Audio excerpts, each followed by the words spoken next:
I showed up for my business trip earlier than expected. I didn't tell my wife I was returning. I wanted to surprise her. When I arrived on our street, I saw several cars parked in front of our house. The garden was decorated with balloons. A banner read, "Happy Married Life." Then I saw my wife in a wedding gown and her boss in a suit walking out of my house kissing. You know how they say the best laid plans of mice and men often go to hell? Well, whoever they are clearly had a crystal ball pointed straight at my life. I'm Daniel, by the way, and if you're looking for a feel-good story about surprise homecomings and romantic reunions, you might want to grab the remote and switch to the Hallmark Channel. Because what I'm about to tell you is more like a train wreck in slow motion. Except the train is my marriage, and the wreck is happening on my own damn front lawn. 3 weeks. That's how long I've been stuck in Munich, dealing with the kind of business meetings that make watching paint dry seem like extreme sports. International contracts, time zone confusion, and enough bratwurst to feed a small army. But hey, the money was good, and Isabella had been understanding about my frequent trips. At least, that's what I thought. Turns out understanding was just another word I'd completely misunderstood, kind of like how I misunderstood "till death do us part" and forsaking all others. The flight back from Germany was brutal. 11 hours of airplane food that tasted like cardboard seasoned with disappointment, screaming babies, and some guy behind me who apparently thought the entire cabin needed to hear his life story. But I was pumped.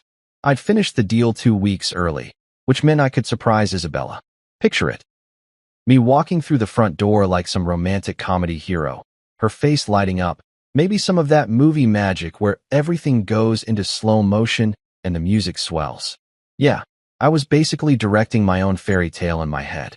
I'd even practiced my entrance speech during the layover in Frankfurt. "Honey, I'm home early."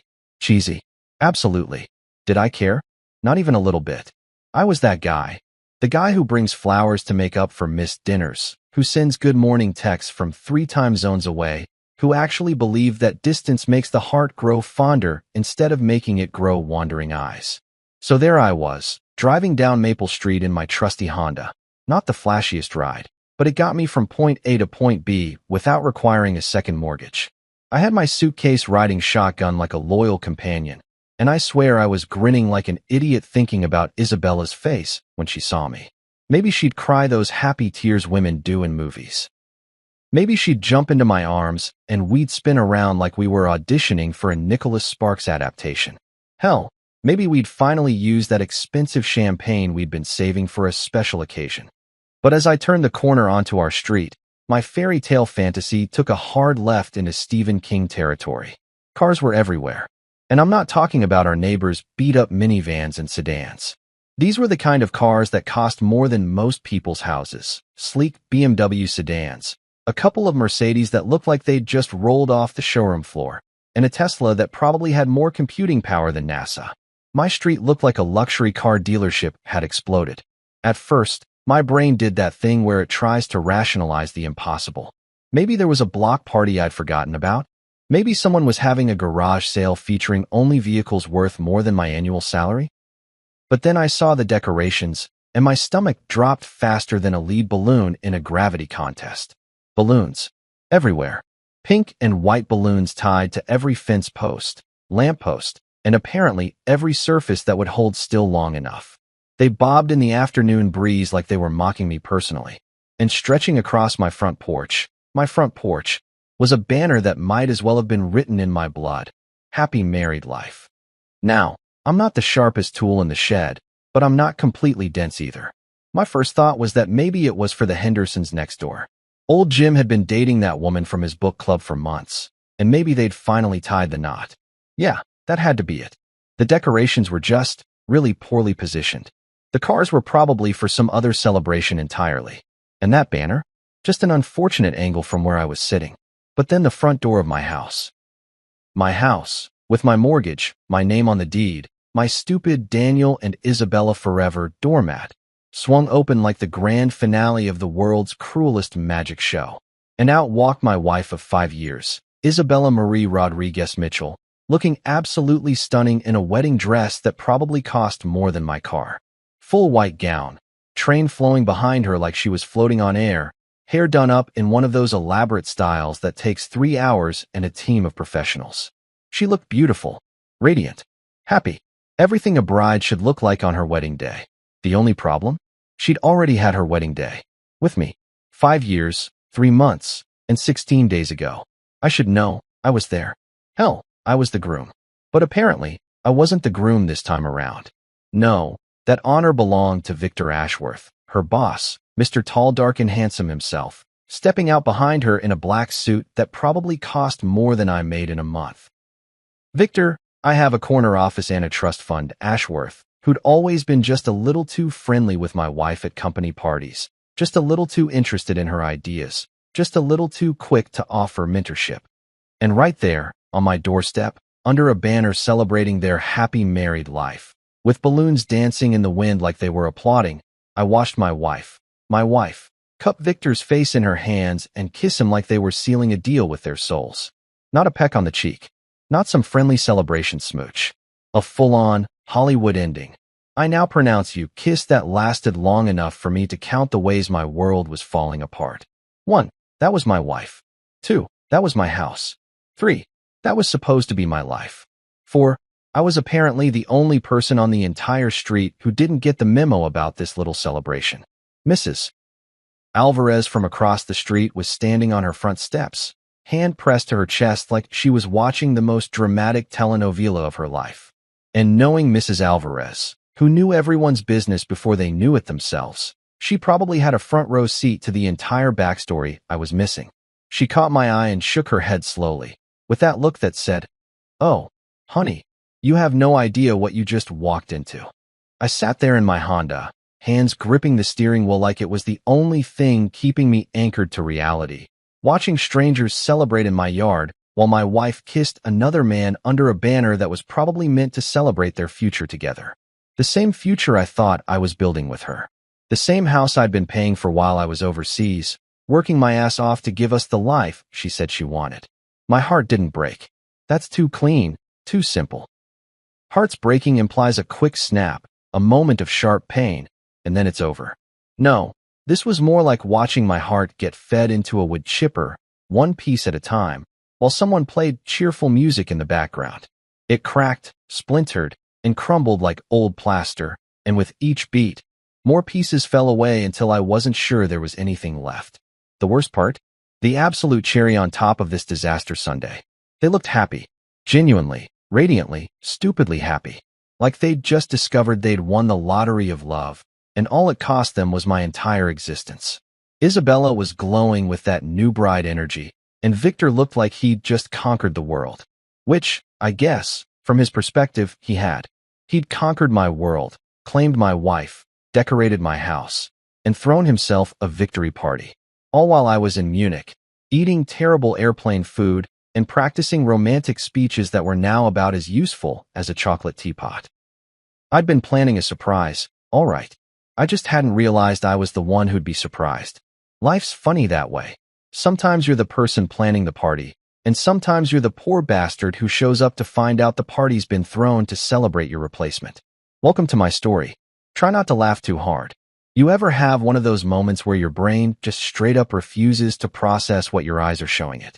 Like when you're watching a horror movie and the protagonist opens the obviously haunted door and you're screaming at the screen, "Don't go in there, you absolute moron." Except this time, I was the moron, and instead of a haunted house, I was staring at my own front yard transformed into some twisted version of a wedding reception that I definitely didn't RSVP to. I pulled my Honda 2 houses down from the chaos, parking behind Mr. Peterson's ancient Buick like I was conducting some kind of suburban surveillance operation. My hands were shaking so bad I could barely turn off the engine, and for a hot minute, I just sat there like a deer caught in headlights, except the headlights were my own life imploding in high definition, surround sound, full Technicolor disaster. Part of me, the part that still had a functioning sense of denial, kept trying to rationalize what I'd just witnessed. Maybe it was some kind of elaborate practical joke. Maybe Isabella had been cast in a local theater production, and this was just a really committed dress rehearsal. Hell, maybe I'd finally snapped from all those international business trips and was having some sort of stress-induced hallucination brought on by too much airplane coffee and jet lag. But even as my brain scrambled for logical explanations, my gut knew the truth. And my gut was currently doing backflips while simultaneously trying to crawl out of my body and find somewhere safer to hide. This wasn't a joke, a play, or a psychotic break. This was my wife, in a wedding dress, kissing her boss, at what was apparently their wedding reception, happening in my house, on my dime, while I was supposed to be in another country for another week. From where I sat, I could see straight through the front windows into what used to be my living room. The furniture had been rearranged, probably to accommodate whatever Pinterest-perfect ceremony had taken place while I was eating pretzels at 30,000 feet. People were mingling around with champagne flutes, laughing and chatting like this was the most normal thing in the world. Like cheating on your husband and throwing yourself a wedding party in his house was just another Tuesday afternoon activity. And the people, the people were the real kicker. I could see Isabella's parents, Martin and Helena Vasquez, holding court near what used to be my entertainment center. Martin was wearing a suit that probably cost more than my monthly salary, gesturing wildly with a champagne glass while Helena nodded along, both of them looking pleased as punch. These were the same people who'd welcomed me into their family 5 years ago, who'd called me Mijo and invited me to every holiday dinner. Helena had spent 3 hours teaching me how to make her famous tamales last Christmas, and Martin had given me his blessing when I asked for Isabella's hand in marriage. Now they were celebrating what appeared to be the dissolution of that very marriage they'd blessed, and they looked about as broken up about it as someone looks when they win the lottery. Helena kept dabbing at her eyes with a lace handkerchief, but it was the happy kind of tears, the my daughter found her true love kind, not the my son-in-law just got his heart ripped out and fed to him kind. But the real sucker punch, the one that made me question everything I thought I knew about loyalty and family, was seeing my cousin Leo standing near the kitchen doorway, red Solo cup in hand, grinning like he'd just witnessed the social event of the century.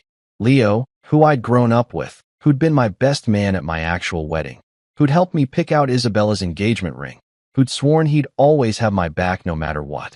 Leo, who was apparently totally cool with attending my wife's secret second wedding while I was out of the country earning the money that probably paid for the damn champagne he was drinking. The betrayal hit different when it came from blood. Friends can disappoint you, colleagues can screw you over, but family? Family is supposed to be the constant, the safe harbor, the people who call you up and say, hey, cousin, just a heads up, your wife's planning to marry her boss in your living room this weekend. Thought you should know. Instead, Leo was there, living it up like he'd scored an invitation to the party of the year. I could see him laughing at something someone said, probably some joke about poor, clueless Daniel working his ass off overseas while his wife planned her escape route. The sight of him made my stomach turn in a way that had nothing to do with airplane food and everything to do with the realization that apparently I'd been living in a bubble of my own making, trusting people who'd been playing a completely different game. I grabbed my suitcase from the passenger seat, because apparently I was glutton for punishment and still thought I might need it, and started walking toward the house like I was approaching the scene of a crime. Which, let's be honest, I basically was. The crime? Grand theft marriage, with a side of emotional homicide. With each step closer to my own front door, the conversations got clearer, the laughter got louder, and my sense of reality got more distorted. I could hear champagne glasses clinking, could smell what was probably some expensive catered food, could see the way people's faces were flushed with celebration and good times. Everyone was having a blast at Daniel's expense, literally and figuratively. The moment I stepped onto my own front porch, the porch I'd painted last spring while Isabella complained that the color was too boring, everything stopped. And I mean everything. The laughter cut off like someone had flipped a switch. Conversations died mid-sentence. Hell, I'm pretty sure someone's champagne glass froze halfway to their lips. It was like I'd walked into one of those old westerns where the piano stops playing when the gunslinger walks into the saloon. Except instead of a gunslinger, I was just a guy with a suitcase who'd made the grave mistake of coming home early to surprise his wife. All eyes turned to me, and let me tell you, there's nothing quite like being the center of attention at your own wife's wedding to another man. The expressions on their faces ran the full spectrum of human emotion: shock, guilt, embarrassment, and in a few cases, what looked suspiciously like pity. Mrs. Henderson from next door actually gasped and put her hand over her mouth. Someone in the back muttered, "Oh shit," under their breath.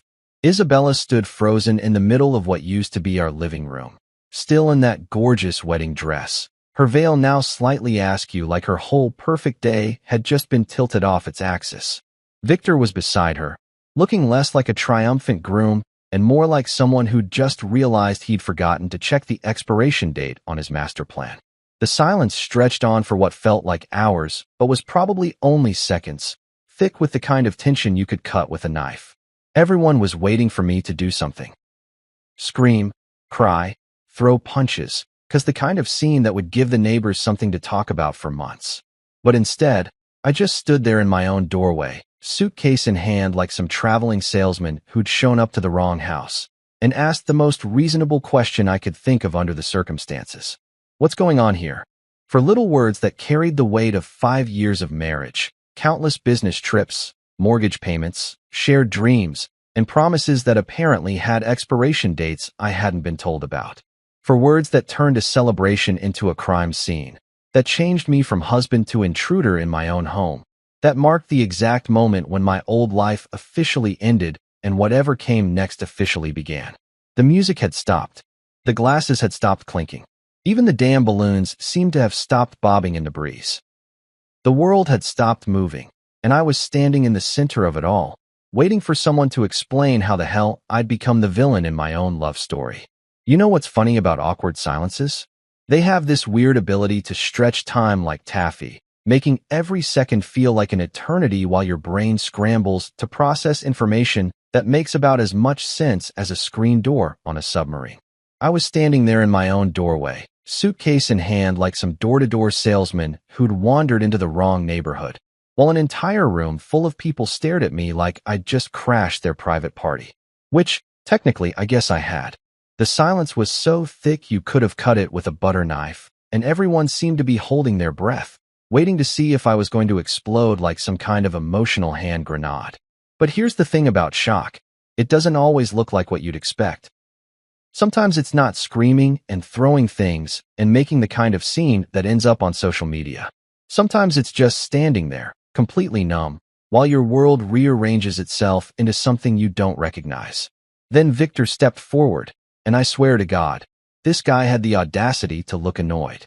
Not guilty, not embarrassed, not even remotely apologetic, annoyed. Like I was some unwanted interruption to his perfect day. He straightened his expensive tie, ran a hand through his perfectly styled hair, and delivered what had to be the most casually devastating line I'd ever heard in my life. "You weren't supposed to be back." 5 words. That's all it took to confirm that this wasn't some misunderstanding, some elaborate surprise party gone wrong, or some stress-induced hallucination brought on by too many airplane peanuts. This was planned, calculated. They'd specifically chosen this week because they knew I'd be out of the country, buried in meetings and contracts, completely oblivious to the fact that my wife was planning her exit strategy in our living room. Victor said it like he was commenting on the weather, like my early return was nothing more than a minor inconvenience in his otherwise flawless execution. The sheer arrogance of it hit me like a slap to the face. This wasn't just betrayal. This was betrayal with a schedule, betrayal with a guest list, betrayal with catered hors d'oeuvres, and a goddamn photographer in the corner who was still holding his camera like he wasn't sure whether to document this moment or run for the hills. "You weren't supposed to be back." As if the problem wasn't that my wife had married another man in my house, but that I'd had the poor timing to show up for my own life's destruction.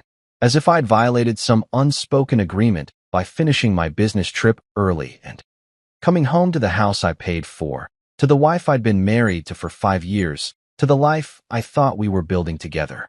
Isabella finally found her voice, and when she spoke, it came out as barely more than a whisper, like she was trying to keep our conversation private in a room full of people who were all pretending not to listen while hanging on every word.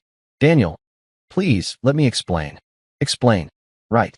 Because there's definitely a reasonable explanation for wearing a wedding dress and kissing your boss under a happy married life banner while your actual husband is in another country working to pay for the house you're getting married in. I'm sure there's a perfectly logical reason that would make this whole situation make sense, like how she'd accidentally tripped and fallen mouth first on a Victor's lips while coincidentally wearing formal wedding attire. But here's the thing about explanations. Sometimes you don't need them. Sometimes the situation is so crystal clear that asking for an explanation is like asking someone to explain why water is wet or why the sky is blue. I could see the explanation right there in front of me. My wife in a wedding dress that cost more than most people's cars, a reception in full swing, guests who looked like they'd been having the time of their lives until I showed up to ruin the party. What exactly was there to explain? That she'd been lonely? That Victor had been there for her while I was working my ass off to provide the life she said she wanted? That she'd fallen out of love with me and into love with someone else? But instead of having the decency to tell me before I found out by walking into their wedding reception, she decided to handle it with all the grace and maturity of a reality TV show. Martin, my father-in-law, or former father-in-law, I guess, depending on how you looked at the legal implications of whatever the hell was happening, stepped forward with his hands raised like he was approaching a wild animal. "It's not what it looks like," he said, which had to be the most ridiculous thing anyone had said all day. And that's saying something considering Victor's opening line. Not what it looks like. Really? Because from where I was standing, it looked like my wife had thrown herself a wedding to marry her boss while I was out of town, using my house as the venue and apparently my extended family as guests. If that wasn't what it looked like, then I was seriously questioning my ability to process visual information. Helena, my mother-in-law, bustled over with that frantic energy that mothers get when they're trying to manage a crisis. She reached for my arm like she was going to lead me away from the scene, whispering urgently, "Don't cause a scene, Daniel. Please, let's talk about this privately." A scene. That's what she was worried about. Not that her daughter had just blown up her marriage in the most spectacular way possible. Not that her son-in-law had just walked into his own personal nightmare, but that I might cause a scene. Because apparently, the appropriate response to discovering your wife's secret wedding was to quietly excuse myself, maybe go wait in the kitchen while they finished up their celebration, and handle this whole mess with the kind of discretion that would preserve everyone else's comfort. Don't cause a scene. In my own house. At my wife's wedding to another man. While surrounded by people who had clearly known this was happening and had chosen to attend rather than, I don't know, give me a heads up that my life was about to implode. The audacity was breathtaking. The sheer, unmitigated gall of asking me not to cause a scene when they'd just caused the biggest scene in the history of my existence. They'd redecorated my house, invited dozens of people, hired what looked like professional catering, and thrown a full-scale wedding reception. But I was the one who needed to keep it down and avoid making a fuss. And Leo, God, Leo was the worst part of all of this. My cousin, my childhood partner in crime, the guy who'd been my best man and had sworn to always have my back, was standing there looking at his shoes like he could disappear if he avoided eye contact long enough. The shame was written all over his face. But he was still there, still at the party, still holding his red Solo cup like it was some kind of shield against the awkwardness of being caught celebrating his cousin's marital destruction. I could feel every pair of eyes in the room on me, waiting to see what I'd do next. Would I scream? Would I cry? Would I throw punches and give them the dramatic confrontation they were probably expecting? The photographer in the corner had actually raised his camera again, like he was hoping to capture the money shot of my breakdown for posterity. But instead of giving them the scene they were waiting for, instead of providing the entertainment they probably thought they deserved, I did something that surprised even me. I laughed. Just once, short and sharp, like a bark of disbelief. It came out sounding more broken than amused, but it was still a laugh, and it seemed to catch everyone off guard. "So this is my surprise?" I said, looking around the room at all the guilty faces, the abandoned champagne glasses, the wedding decorations that were still hanging cheerfully from my ceiling like nothing had changed. This is what I get for finishing early and wanting to come home to my wife. The silence that followed was even heavier than the first one, loaded with guilt and shame and the kind of tension that makes everyone wish they were anywhere else in the world. And in that moment, standing in my own living room surrounded by people who had collectively decided that my feelings were less important than their party, I realized that this wasn't just the end of my marriage. It was the end of my naivety, my trust, and my belief that the people closest to you would never deliberately destroy your world while you weren't looking. You ever notice how in movies, when someone's world falls apart, they always have this dramatic moment where they storm out, slam doors, maybe throw something for good measure? Well, real life isn't quite that cinematic. Sometimes the most devastating thing you can do is just walk away quietly. And let me tell you, that's exactly what I was planning to do. I was going to turn around, walk back to my Honda, and drive away from this nightmare with whatever dignity I had left intact. But apparently, Isabella had other plans. I'd barely made it 3 steps down my own front walkway when I heard the distinctive sound of expensive heels clicking rapidly on concrete behind me. I didn't need to turn around to know it was her. I'd been listening to that particular soundtrack for 5 years. But what I wasn't prepared for was the visual that came with it. My soon-to-be ex-wife running after me in full wedding regalia, her veil streaming behind her like some twisted version of a romantic comedy chase scene. Except this wasn't romantic, and it sure as hell wasn't comedy. This was tragedy with a capital T, playing out on Maple Street while half the neighborhood watched from behind their curtains like it was their own personal episode of Days of Our Lives. "Daniel, wait," she called out, and I could hear the desperation in her voice, could picture her trying to manage that ridiculous train while speed walking in heels that probably cost more than my monthly car payment. "Please, you have to let me explain." I stopped walking but didn't turn around. Not yet. I wasn't ready to see her face, wasn't ready to look at the woman I'd loved for 7 years, dated for 2, married for 5, while she stood there in another man's wedding dress, trying to convince me that this whole situation had some reasonable explanation. "Daniel, please," she said again, and this time she was close enough that I could smell her perfume. The same perfume I bought her for our last anniversary, the one she'd worn on our wedding day, the one that used to make my heart skip a beat when she walked past. Now it just made me feel sick. I finally turned around, and Jesus, she looked absolutely beautiful. That's the thing they don't tell you about heartbreak. Sometimes the person destroying your life looks like an angel while they're doing it. The wedding dress fit her perfectly, probably custom-made knowing Victor's taste for expensive things.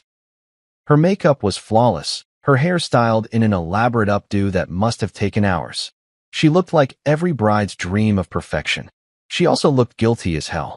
"I was lonely," she blurted out. Like that explained everything. Like those 2 words could somehow justify the nuclear bomb she just dropped on our marriage. "Daniel, you were gone too much. Victor was there for me when you weren't." And there it was. The explanation I'd supposedly needed to hear. I was gone too much. Working too hard, traveling too often, trying to build the financial security that she'd said she wanted, that we'd planned for, that was supposed to be our foundation for the future. I'd been busting my ass in Germany, dealing with clients who thought business dinners at midnight were totally reasonable, sleeping in hotel rooms that all looked the same, counting down the days until I could come home to her. Meanwhile, she'd been here, being lonely, and apparently the solution to that loneliness was to marry her boss in our living room while I was eating overpriced schnitzel and trying to close deals that would set us up for life. She reached out toward me, her hand extended like she was going to touch my arm. Like physical contact might somehow bridge the gap between "I was lonely" and "I married someone else." I took a step back. Not dramatically, not with any grand gesture, just a simple step backward that put space between us. But the way her face crumpled, you'd have thought I'd slapped her. So the solution was to marry him. I asked, and I was proud of how level my voice sounded, considering my insides felt like they'd been put in a blender. In my house. It was such a simple question. Really. Logic 101. If you're lonely because your husband travels for work, the reasonable solutions might include talking to your husband about it, suggesting he travel less, maybe seeing a marriage counselor, hell, even getting a divorce like a normal person. But throwing yourself a wedding party while your husband is out of the country? That's not a solution to loneliness. That's just straight-up betrayal with fancy decorations. Isabella's mouth opened and closed like she was trying to find words that didn't exist. What could she say? "Well, Daniel," I weighed my options and decided that adultery with a side of bigamy was the most mature way to handle my feelings. There was no explanation that would make this make sense, and we both knew it. That's when Victor decided to join our little sidewalk drama, because apparently, he couldn't let Isabella handle her own mess. He walked down the front steps with this casual confidence that made me want to punch something, preferably his perfectly symmetrical face.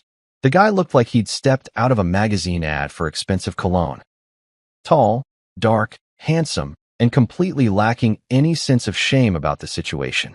He didn't say anything at first, just stood there next to Isabella like he was claiming his territory, like he was making sure everyone on the street knew who the new man of the house was.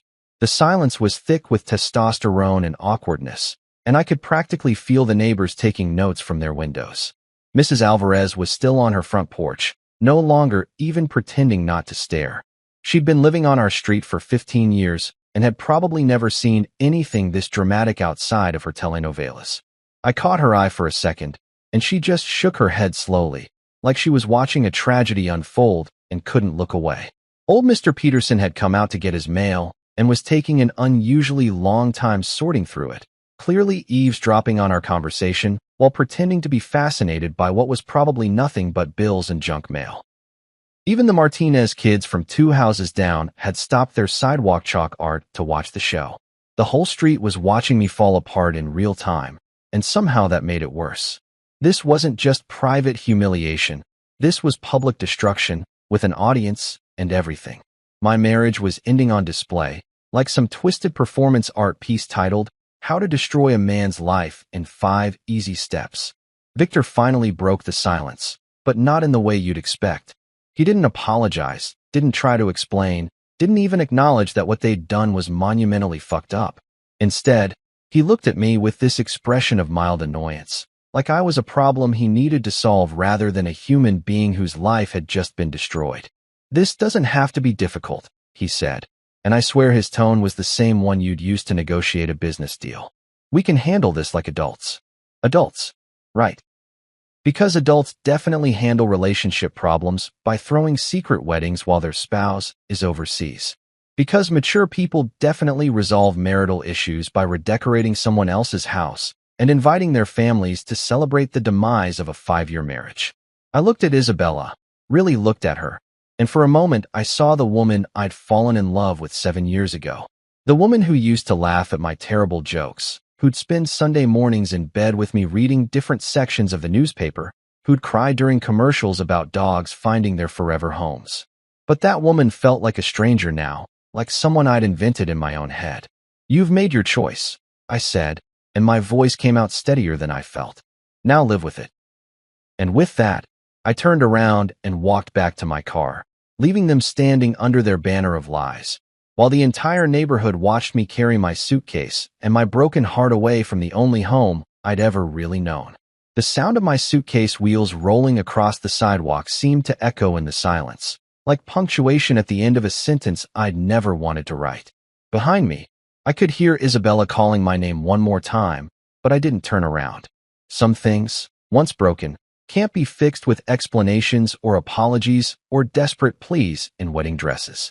Some things just end, and all you can do is walk away with whatever dignity you have left and try to figure out how to build a life from the wreckage. You know what's funny about rock bottom? When you're falling toward it, you think you'll know when you hit. You think there'll be some kind of dramatic crash, maybe some spiritual awakening, definitely some kind of clarity about what comes next. What they don't tell you is that sometimes rock bottom is just a crappy motel room with water stains on the ceiling and a neon sign outside that buzzes like an angry wasp every 3 seconds. I couldn't go home. Hell, I didn't even know what home meant anymore. Was it still home if your wife had redecorated it for her wedding to another man? Was it still your sanctuary if strangers had been toasting champagne in your living room while celebrating the end of your marriage? So instead of driving back to Maple Street, I found myself pulling into the Sunset Motor Lodge on the edge of town, the kind of place that rents rooms by the hour and doesn't ask too many questions about why you're checking in with nothing but a suitcase and a shell-shocked expression. The guy behind the counter looked like he'd seen it all before, middle-aged men stumbling in at weird hours, looking like they'd been hit by emotional freight trains. He took my credit card without comment, handed me a key attached to a plastic keychain shaped like a cactus, and pointed down the hallway toward room 127 like he was directing me to my own personal purgatory. The room was exactly what you'd expect from a place called the Sunset Motor Lodge. Carpet that had seen better decades, a bed that sagged in the middle like it was tired of supporting broken dreams, and a TV that only got 3 channels, none of them worth watching. But it was quiet, it was private, and most importantly, it didn't have any wedding decorations or surprise husbands lurking around corners. I dropped my suitcase on the floor and sat on the edge of the bed, and that's when it hit me. Not the anger, not the rage you'd expect. Those would come later. What hit me first was this overwhelming sense of exhaustion, like someone had pulled the plug on my entire existence, and all my energy was just draining away. I'd been running on adrenaline and shock for the past few hours, but now, sitting in this depressing little room with nothing but the buzz of that damn neon sign for company, everything caught up with me at once. I didn't cry. That's not how it worked for me. Instead, I just collapsed, like a building that's been holding itself up through sheer force of habit until someone finally removes the last supporting beam. I lay back on that questionable bedspread and stared at the water stains on the ceiling, trying to figure out how the hell my life had gone so completely off the rails. 5 years of marriage. 7 years total if you counted the dating period. I'd been with Isabella since I was 24 years old, through college graduation, first jobs, apartment hunting, house buying, career changes, family deaths, and every major life milestone you could think of. She wasn't just my wife. She was my best friend, my confidant, the person I called when something good happened, the first person I wanted to see when something went wrong. And apparently, she'd been planning her exit strategy while I was working my ass off to build us a future. The worst part wasn't even the betrayal itself, though that was pretty spectacular. The worst part was realizing how blind I'd been, how completely clueless about what was happening in my own life. How many signs had I missed? How many times had Victor been just dropping by when I was traveling? How many late nights at the office were actually something else entirely? How long had I been the only person in my marriage who was actually trying to save it? I spent that entire night staring at the ceiling, replaying every conversation, every text message, every seemingly innocent interaction between Isabella and Victor. The company Christmas party where they danced a little too close. The time she'd mentioned he was such a good listener when I was stressed about a particularly difficult client. The way she'd started dressing differently for work, buying clothes that were just a little more flattering, a little more expensive than her usual style. All the pieces were there. I'd just been too trusting, or too stupid, to put them together. When morning finally crawled through the thin curtains, I felt like I'd been hit by a truck, then backed over by the same truck for good measure. But I also felt something else, a grim kind of determination. I wasn't going to just roll over and let them destroy my life without consequences. If they wanted to play games with my marriage, my house, and my trust, then we were going to play by my rules from now on. The first call I made was to my colleague Tommy Rodriguez, no relation to Isabella's family, thank God. Tommy was one of those guys who always seemed to know someone who knew someone, the kind of person who could get you a good mechanic, a reliable contractor, or apparently, a shark of a divorce lawyer at 7 in the morning. Dude, what the hell happened to you? Tommy asked when he heard my voice. You sound like you've been gargling gravel. I gave him the abbreviated version. Came home early, found wife married to boss, currently hiding in motel room planning next move. To his credit, Tommy didn't waste time with shocked gasps or useless sympathy. He just said, Jesus, that's cold. You need Clara Mensa. She's a divorce attorney downtown, handles high-conflict cases. I'll text you her number. Clara Mensa turned out to be exactly what I needed. Smart, ruthless, and completely unfazed by my story. When I called her office at 8:30 sharp, she squeezed me in for an emergency consultation at 10. Her assistant warned me that Clara didn't usually take walk-ins, but when I explained the basics of my situation, she apparently made an exception. Clara's office was everything you'd want in a divorce attorney's workplace. Expensive furniture, law books that looked actually used rather than decorative, and an energy that suggested she'd seen every possible way humans could screw each other over and had developed strategies for all of them. Clara herself was a woman in her 40s with silver-streaked hair pulled back in a no-nonsense bun and the kind of steady gaze that made you feel like she could see straight through any bullshit you might be tempted to tell her. She listened to my story without interruption, taking notes on a legal pad and occasionally raising an eyebrow at particularly egregious details. When I finished, she leaned back in her chair and gave me the first honest assessment I'd heard in 24 hours. You've been screwed, she said bluntly. But legally speaking, you're in a better position than you might think. The house is in your name. Yeah, I bought it before we got married. Never added her to the deed. Joint bank accounts. Some savings, checking. But most of my assets are in accounts she doesn't have access to. Good. Smart. Whether you meant to be or not. Clara made more notes. Here's the thing, Daniel. Morally, emotionally, personally, yeah, you've been destroyed. But from a legal standpoint, they've handed you every weapon you need to fight back. She explained it to me in terms that made my accountant's brain happy. Isabella had no legal claim to my house, my business accounts, or most of my assets. The joint accounts could be frozen immediately. Victor, for all his swagger and expensive suits, had exactly zero legal standing in any of this. He was just the other man, with no more claim to my property than a random stranger on the street. You've been generous, Clara continued, looking through the financial records I'd brought. Maybe too generous. You've been funding a lifestyle she couldn't afford on her own salary. That ends now. Today, if you want it to. I wanted it to end. God, did I want it to end. I was tired of being the good guy, tired of being understanding, tired of being the responsible adult, while everyone else played games with my life. If Isabella and Victor wanted to start their new life together, they could do it without my financial support. What do I need to do? I asked. Clara smiled, and it wasn't entirely pleasant. We're going to freeze the joint accounts, secure your assets, and file papers that will make it very clear who owns what in this marriage. You've been supporting their little love story financially. Time to pull the plug on that funding. By noon, it was done. Joint accounts frozen, asset protection in place, and Isabella's access to what she probably thought of as our money officially terminated. Clara had moved with the efficiency of someone who'd done this dance many times before, and she'd made it clear that this was just the opening move. They threw themselves a wedding party, Clara said as I prepared to leave her office. Now let's see how much they enjoy paying for the cleanup. For the first time since I'd walked into my own house and found my life in ruins, I felt something that wasn't pain or shock or betrayal. I felt like maybe, just maybe, I wasn't going to go down without a fight. Isabella had chosen Victor over me, chosen deception over honesty, chosen a fantasy over our reality. Now they were going to learn what it cost to make those choices.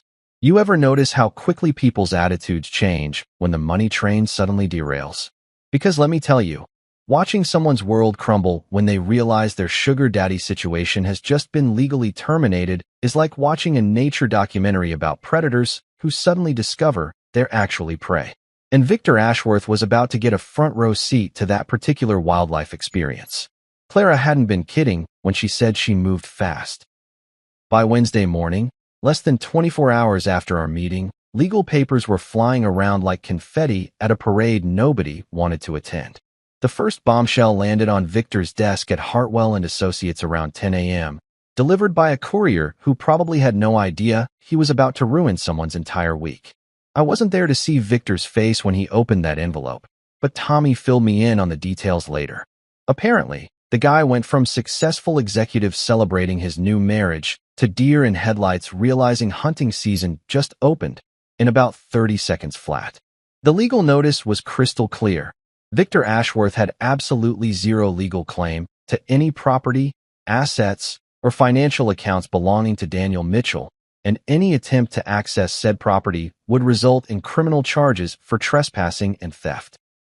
Clara had a way with words that could make a parking ticket sound like a declaration of war, and this particular document was her masterpiece. It basically told Victor that his fairy tale weekend had just turned into a legal nightmare, complete with potential criminal charges if he tried to play house in my actual house. But the real beauty of Clara's strategy wasn't just the immediate legal smackdown. It was the timing. See, Victor had spent the weekend living it up like he'd just won the lottery, probably telling anyone who'd listen about his new wife and his new house and his new life. He'd been strutting around like a peacock who'd just discovered he owned the zoo, completely oblivious to the fact that his entire situation was built on quicksand and wishful thinking. Now he was finding out that not only did he not own anything, but he was also about to become legally homeless if he didn't vacate the premises immediately. And let me tell you, there's nothing quite like a reality check delivered via legal courier to really put a damper on your honeymoon phase. The second wave of chaos hit when Isabella tried to access our joint checking account to pay for what I can only assume were post-wedding expenses.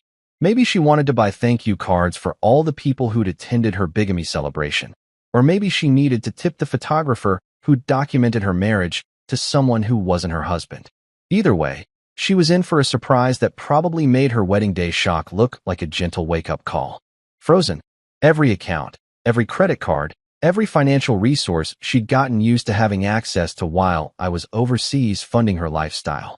Clara had locked down everything faster than you could say adultery has consequences, and Isabella was suddenly discovering what it felt like to be financially cut off from the gravy train she'd been riding for 5 years.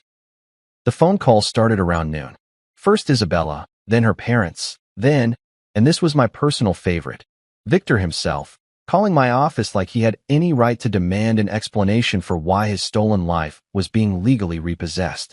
Tommy intercepted the first few calls, playing secretary/bodyguard with the kind of enthusiasm usually reserved for people who really enjoy delivering bad news to people who deserve it. "Mr. Mitchell is unavailable," he'd say with barely contained glee. "But I'd be happy to refer you to his attorney if you have any legal questions." But Victor, apparently, was the kind of guy who didn't take hints well. He showed up at my office around 3 o'clock that afternoon, storming through the front doors like he was about to foreclose on the building. The receptionist, Sarah, called back to warn me that there was an extremely agitated man in an expensive suit demanding to see me. And honestly, that description could have applied to half the lawyers in the city, but I had a pretty good feeling I knew exactly which agitated man she was talking about. I could have hidden in my office, could have had security escort him out, could have handled the whole thing through lawyers like a civilized human being. But sometimes, you just need to look the person who destroyed your life in the eye and remind them that actions have consequences. So I walked out to the lobby, where Victor was pacing around like a caged animal who just realized the cage was locked from the outside. He looked different than he had at the wedding reception, less triumphant, more desperate. His expensive suit was wrinkled, his perfectly styled hair was messed up from running his hands through it, and he had the kind of wild-eyed expression that suggested he'd been having a very, very bad day. "What the hell do you think you're doing?" he demanded the moment he saw me, his voice carrying across the lobby like he was addressing a board meeting instead of having a public meltdown in my workplace. I have to admit, there was something deeply satisfying about his obvious distress. This was the same guy who'd looked at me like I was an inconvenience when I'd walked into my own house, who'd delivered that casually devastating line about how I wasn't supposed to be back, who'd stood there smugly claiming my wife and my life like they were prizes he'd won in some twisted game show. "I'm protecting my assets," I said, keeping my voice calm and professional. "You know, the assets I earned while working overseas.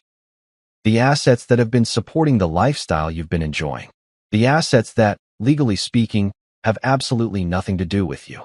His face flushed red, and for a second, I thought he might actually swing at me right there in the lobby. But even Victor wasn't stupid enough to commit assault in front of witnesses and security cameras. Instead, he tried a different approach, the entitled rich boy routine that had probably gotten him out of trouble his entire life. "This is ridiculous," he said, his voice dropping to what I'm sure he thought was a reasonable tone. "Isabella and I are married. We have rights." Rights. That was rich. I couldn't help but smile at that one, which seemed to piss him off even more. "You're right," I said. "You do have rights. You have the right to find your own place to live, the right to pay your own bills, and the right to build your own life without using my money to do it. You can't just cut us off," he said, and there was something almost whiny in his voice now, like a kid whose allowance had just been revoked. "Isabella needs support. She's been dependent on your income." And there it was, the admission I'd been waiting for. Victor wasn't just Isabella's new husband. He was her financial plan. He'd married a woman who came with a house, a lifestyle, and a bank account. And now he was realizing that the package deal he'd thought he was getting had just been legally repossessed. "Isabella was dependent on my income," I corrected him. Past tense. That arrangement ended when she decided to marry someone else while still married to me. Funny how that works. Tommy appeared at my shoulder, probably sensing that this conversation was about to escalate beyond the level of workplace-appropriate drama. He crossed his arms and gave Victor the kind of look that suggested he'd be more than happy to personally escort him to the parking lot if necessary. "You should leave," Tommy said, and his voice carried the kind of authority that came from being 6'3" and not particularly fond of people who cheated on his friends. "Before this becomes a trespassing situation." Victor looked back and forth between us, probably trying to figure out if his charm and entitlement could somehow salvage this situation. But charm doesn't work when you're legally in the wrong, and entitlement doesn't pay the bills when you've just been cut off from someone else's money. "This isn't over," he said finally, which was exactly the kind of dramatic exit line you'd expect from someone whose life had just been legally demolished. "You're right," I replied as he headed toward the door. "It's not over. It's just getting started. And Victor," he paused and looked back, "you'll be around when the bills arrive." And with that, I walked back to my office, leaving him standing in the lobby with the dawning realization that his free ride had just come to a very expensive end. There's something poetic about justice, you know?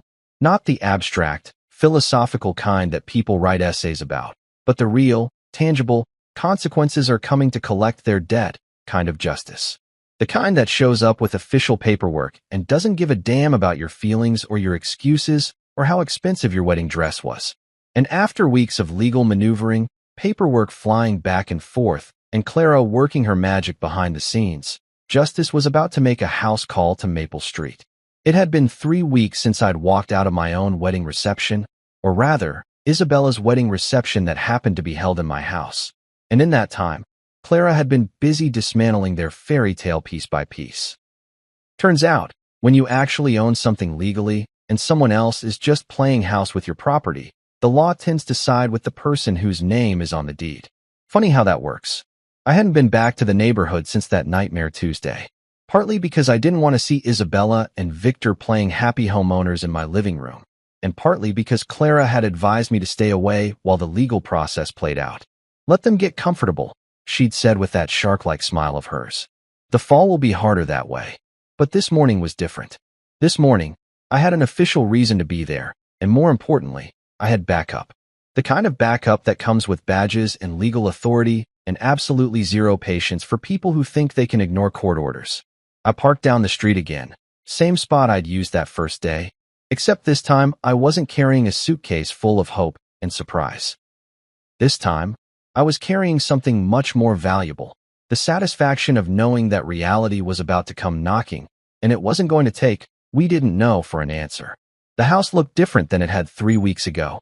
The wedding decorations were gone, obviously, but there were other changes too.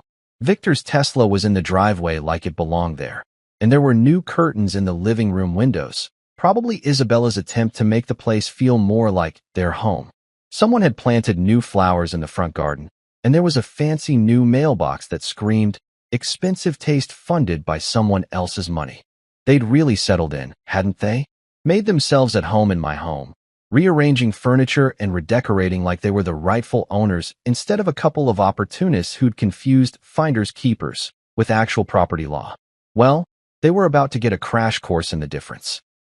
Officer Miguel Delgado was exactly the kind of cop you'd want handling your eviction. Calm, professional, and completely immune to sob stories or last-minute pleas for mercy. He'd been doing this for 15 years, Clara had told me, and he'd seen every excuse in the book. He wasn't there to negotiate or mediate or listen to explanations about how this was all a big misunderstanding. He was there to enforce a court order, period. "Mr. Mitchell," he nodded as I approached, "your attorney filled me in on the situation. I have to say, this is a new one, even for me." He gestured toward the house with the kind of casual authority that comes from years of dealing with people who think rules don't apply to them. Evicting someone from a house they never legally lived in because they married the legal owner's wife while he was out of town? That's definitely going in the Report Hall of Fame. The front yard was already showing signs of the chaos to come. Boxes were scattered across the lawn like the aftermath of a very expensive tornado, and I could see more being carried out by a couple of guys who looked like they'd been hired for moving duty.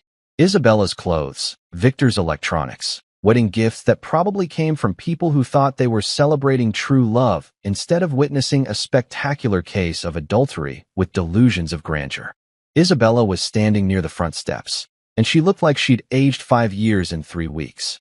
The radiant bride from the wedding day had been replaced by someone who looked like she'd been living on stress and regret.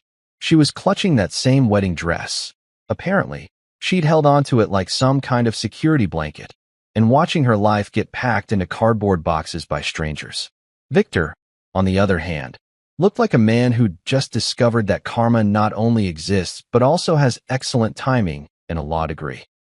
He was arguing with Officer Delgado, gesturing wildly with the kind of entitled frustration that suggested he still didn't quite understand how he'd gone from living in a house to being legally evicted from it in less than a month.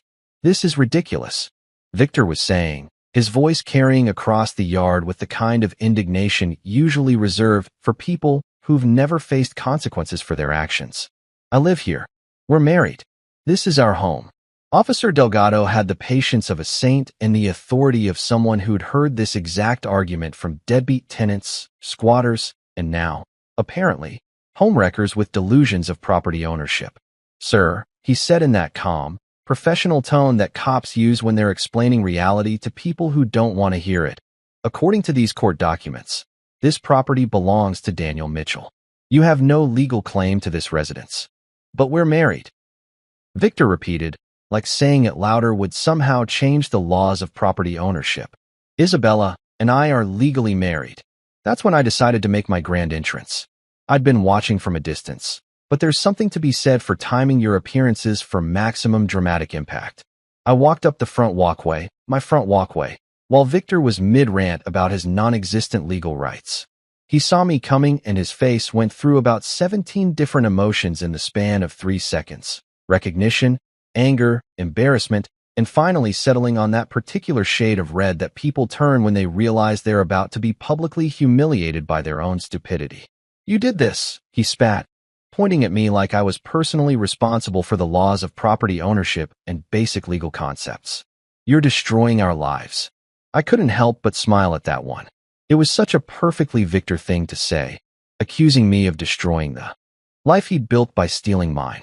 The audacity was almost impressive in a train wreck kind of way. "No, Victor," I said, keeping my voice calm and reasonable. "You did this. I just own the house." Officer Delgado looked back and forth between us like he was watching a tennis match, probably trying to figure out if this was going to escalate into the kind of situation that required backup. But honestly, I wasn't interested in a fight. I was interested in watching Victor realize that all his swagger and entitlement couldn't change the basic fact that he'd been living in someone else's house without permission.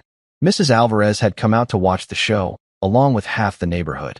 Word travels fast on Maple Street, and apparently, the eviction of the couple who'd thrown an illegal wedding reception was the kind of entertainment that brought out the whole community. She caught my eye and gave me a little nod that clearly said, "This is what we call poetic justice, Mijo." Isabella finally spoke up, her voice barely above a whisper. "Daniel, please. Can't we work something out? This doesn't have to be like this. Work something out. Right. Because there's definitely a reasonable compromise between, you cheated on me and married someone else in my house, and let's all just get along." I looked at her, really looked at her, and for a moment I felt something that might have been pity. Not for the situation she was in, but for the person she'd become. "Isabella," I said, "you made your choice when you planned a wedding while I was working overseas to pay for this house. You made your choice when you invited your family and friends to celebrate your new marriage in my living room.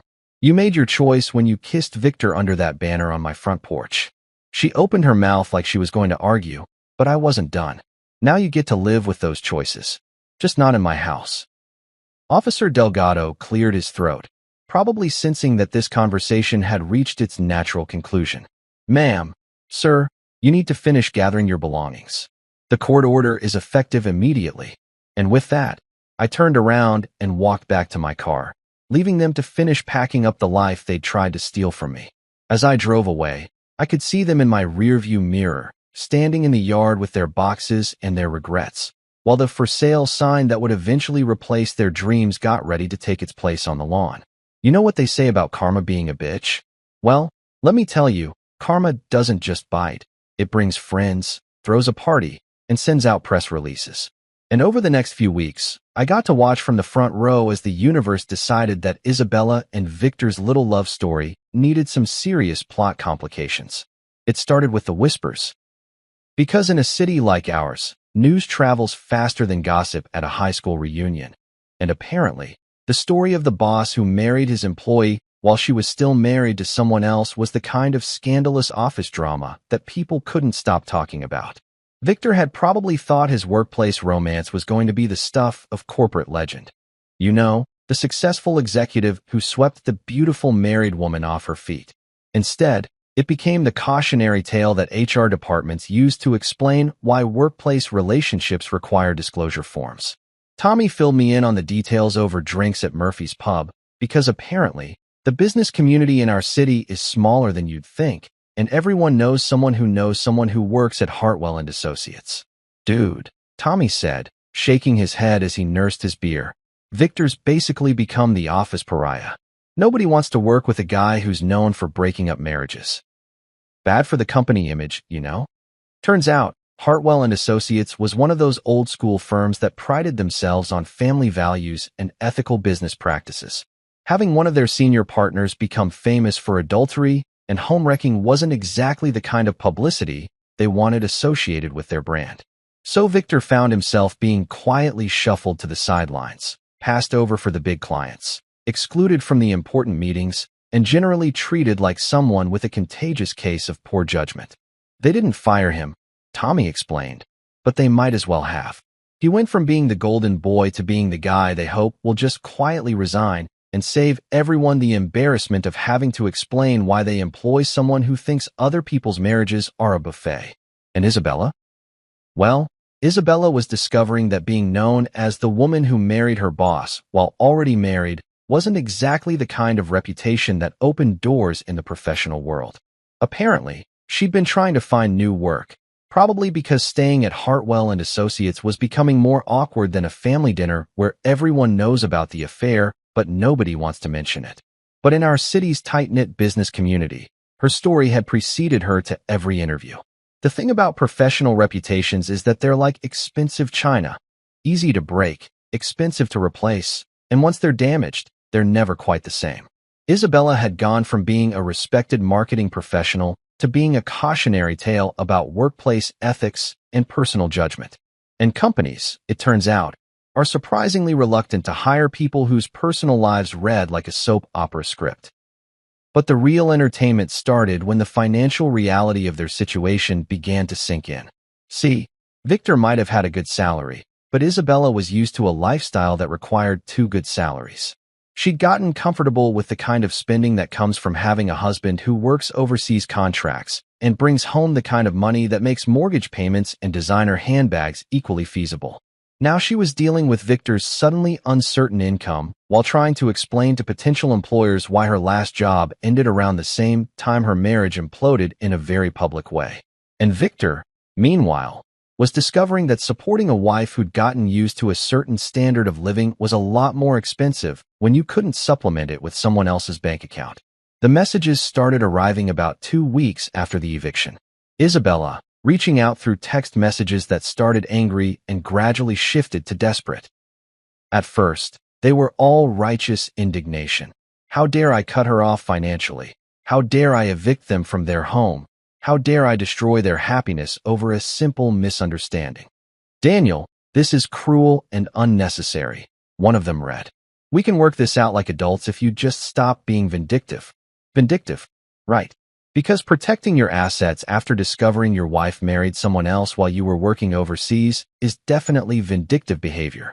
I showed the message to Clara, who read it with the kind of professional amusement that lawyers get when people fundamentally misunderstand how laws work. She's fishing, Clara said, handing my phone back. She's hoping you'll feel guilty and voluntarily give her what she can't get legally. Classic emotional manipulation disguised as reasonable negotiation. As the weeks went on, the messages shifted tone like a broken radio, trying to find the right frequency. Anger gave way to bargaining. Bargaining gave way to pleading, and pleading gave way to the kind of desperate messages that suggested Isabella was finally understanding the long-term consequences of her choices. Daniel, please. I made a mistake. I need you. Victor isn't. This isn't working out the way I thought it would. Can we talk? That message arrived on a Thursday night while I was sitting in my temporary apartment, a much nicer place than the Sunset Motel, with actual furniture and a view that didn't make me question my life choices. I read it twice, then set my phone down and went back to watching a documentary about penguins. Even penguins, it turns out, have more loyalty than my ex-wife. Clara had been very clear about the strategy, Silence. Don't respond to anything, she'd advised. Not the angry messages, not the pleading ones, not even the ones where she tries to make you feel guilty. Every response is evidence that she can still manipulate you, and every response gives her hope that she can change your mind. Silence is your most powerful weapon right now. So I stayed silent. I deleted the messages without responding, blocked her on social media, and generally treated Isabella Rodriguez Mitchell like someone who'd never existed in my life. It wasn't easy. 5 years of marriage doesn't just disappear because someone betrays you, but it was necessary. Some bridges need to be burned completely if you want to make sure you never accidentally walk back across them. The really satisfying part came when Leo finally worked up the courage to contact me. My cousin, my former best man, the guy who'd stood there grinning at Isabella's wedding reception like he was witnessing true love instead of epic betrayal, showed up at my office on a Tuesday afternoon looking like he'd been rehearsing an apology speech for weeks. "Daniel," he started, and I could tell from his voice that this was going to be one of those conversations where someone tries to explain away their terrible judgment with a combination of guilt and rationalization. "I need to apologize. I should have told you about Isabella and Victor. I should have called you. Should have warned you. Should have not attended their wedding reception," I interrupted, because honestly, I didn't have the patience for a long-winded explanation of why blood relations thought it was okay to celebrate the destruction of my marriage. Leo looked like I'd slapped him, which was probably the first honest expression I'd seen from him since this whole mess started. I thought maybe you knew. Maybe you'd agreed to some kind of arrangement. You thought it was normal for married women to throw wedding receptions for their new husbands while their actual husbands are overseas working?" I asked. "You thought that was a reasonable assumption to make." He opened his mouth, closed it, and then tried again. I was confused. The whole situation was confusing. "Isabella said." "I don't care what Isabella said," I told him. "Isabella says a lot of things. What I care about is that when push came to shove, you chose to party instead of picking up a phone." The conversation went downhill from there, ending with me telling Leo that blood might be thicker than water, but loyalty was thicker than both, and he'd made his choice when he'd chosen champagne and celebration over family and truth. "Don't come again," I said as he headed for the door, and I meant it. Some relationships don't survive betrayal, even family relationships. Especially family relationships, because family is supposed to be the safety net that catches you when everyone else lets you down.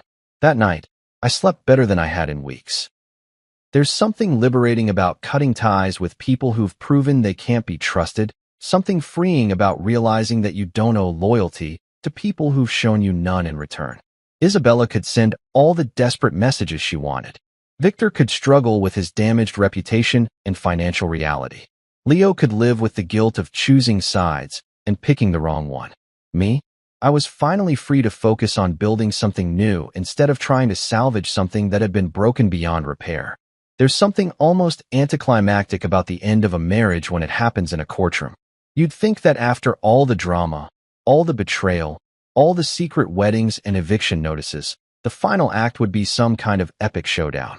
Instead, it's just paperwork, fluorescent lighting, and a judge who's probably seen this exact same story play out 100 times before, except usually without the bigamy subplot. The divorce hearing was scheduled for a Thursday morning in Judge Patricia Henley's courtroom, and Clara had prepared me for what she called the most boring ending to the most dramatic case she'd handled all year. "The papers speak for themselves," she'd told me the day before. "We have documentation of everything, the house deed, the financial records, the evidence of her second marriage while still legally married to you. This isn't going to be a trial, Daniel. This is going to be a formality with a gavel." I'd been living in legal limbo for 2 months at this point, staying in a furnished apartment downtown while Clara worked her magic behind the scenes. It was a nice enough place, better than the Sunset Motel, anyway, but it felt temporary in a way that made everything else feel temporary too. Like I was existing in some kind of holding pattern while the legal system slowly ground through the process of officially ending what Isabella had already destroyed in practice. The courthouse was exactly what you'd expect: marble floors, fluorescent lights, and the kind of institutional beige that seemed designed to drain all emotion from whatever drama was unfolding within its walls. I arrived 15 minutes early, because Clara had drilled into me the importance of being punctual professional, and prepared. Let them be the ones who look like they don't have their shit together, she'd said. Isabella and Victor showed up 5 minutes late, looking like they'd rather be anywhere else in the world. Isabella was wearing a conservative black dress that screamed, "I'm trying to look respectable in front of a judge." And Victor was in what was probably his most serious suit. But there was something different about them, something in their body language that suggested the fairy tale had definitely lost some of its sparkle over the past couple of months. They weren't holding hands. That was the first thing I noticed. When they'd been playing house in my living room, when they'd been celebrating their love with my champagne and my mortgage payments, they'd been all over each other.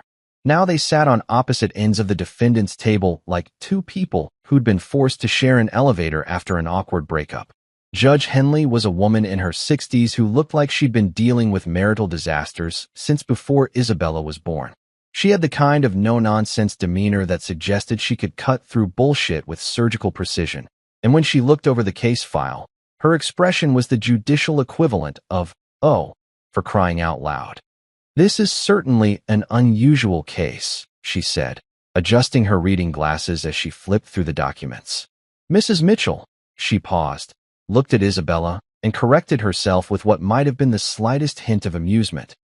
"Mrs. Rodriguez, you appear to have gotten married while still legally married to Mr. Mitchell. Is that correct?" Isabella's lawyer, a nervous-looking guy who probably wished he'd gone into tax law instead of family drama, stood up and cleared his throat. "Your Honor, my client was under emotional distress due to her husband's frequent absences for work. She made an error in judgment, but—" "An error in judgment," Judge Henley repeated, and the way she said it made it sound like Isabella had accidentally put salt in her coffee instead of sugar, rather than committing what was technically bigamy. "Mr. Ashworth, did you know that Mrs. Rodriguez was still married when you entered into this arrangement with her?" Victor stood up, and I could see him trying to channel that executive confidence that had probably gotten him through countless business meetings. But courtrooms aren't boardrooms, and judges aren't impressed by the same things that work on middle management. "Your Honor, I was led to believe that their marriage was essentially over," Victor said, and I had to give him credit for trying to sound reasonable while basically admitting that he'd knowingly participated in adultery. Mrs. Rodriguez indicated that she and Mr. Mitchell were separated and that divorce proceedings were imminent.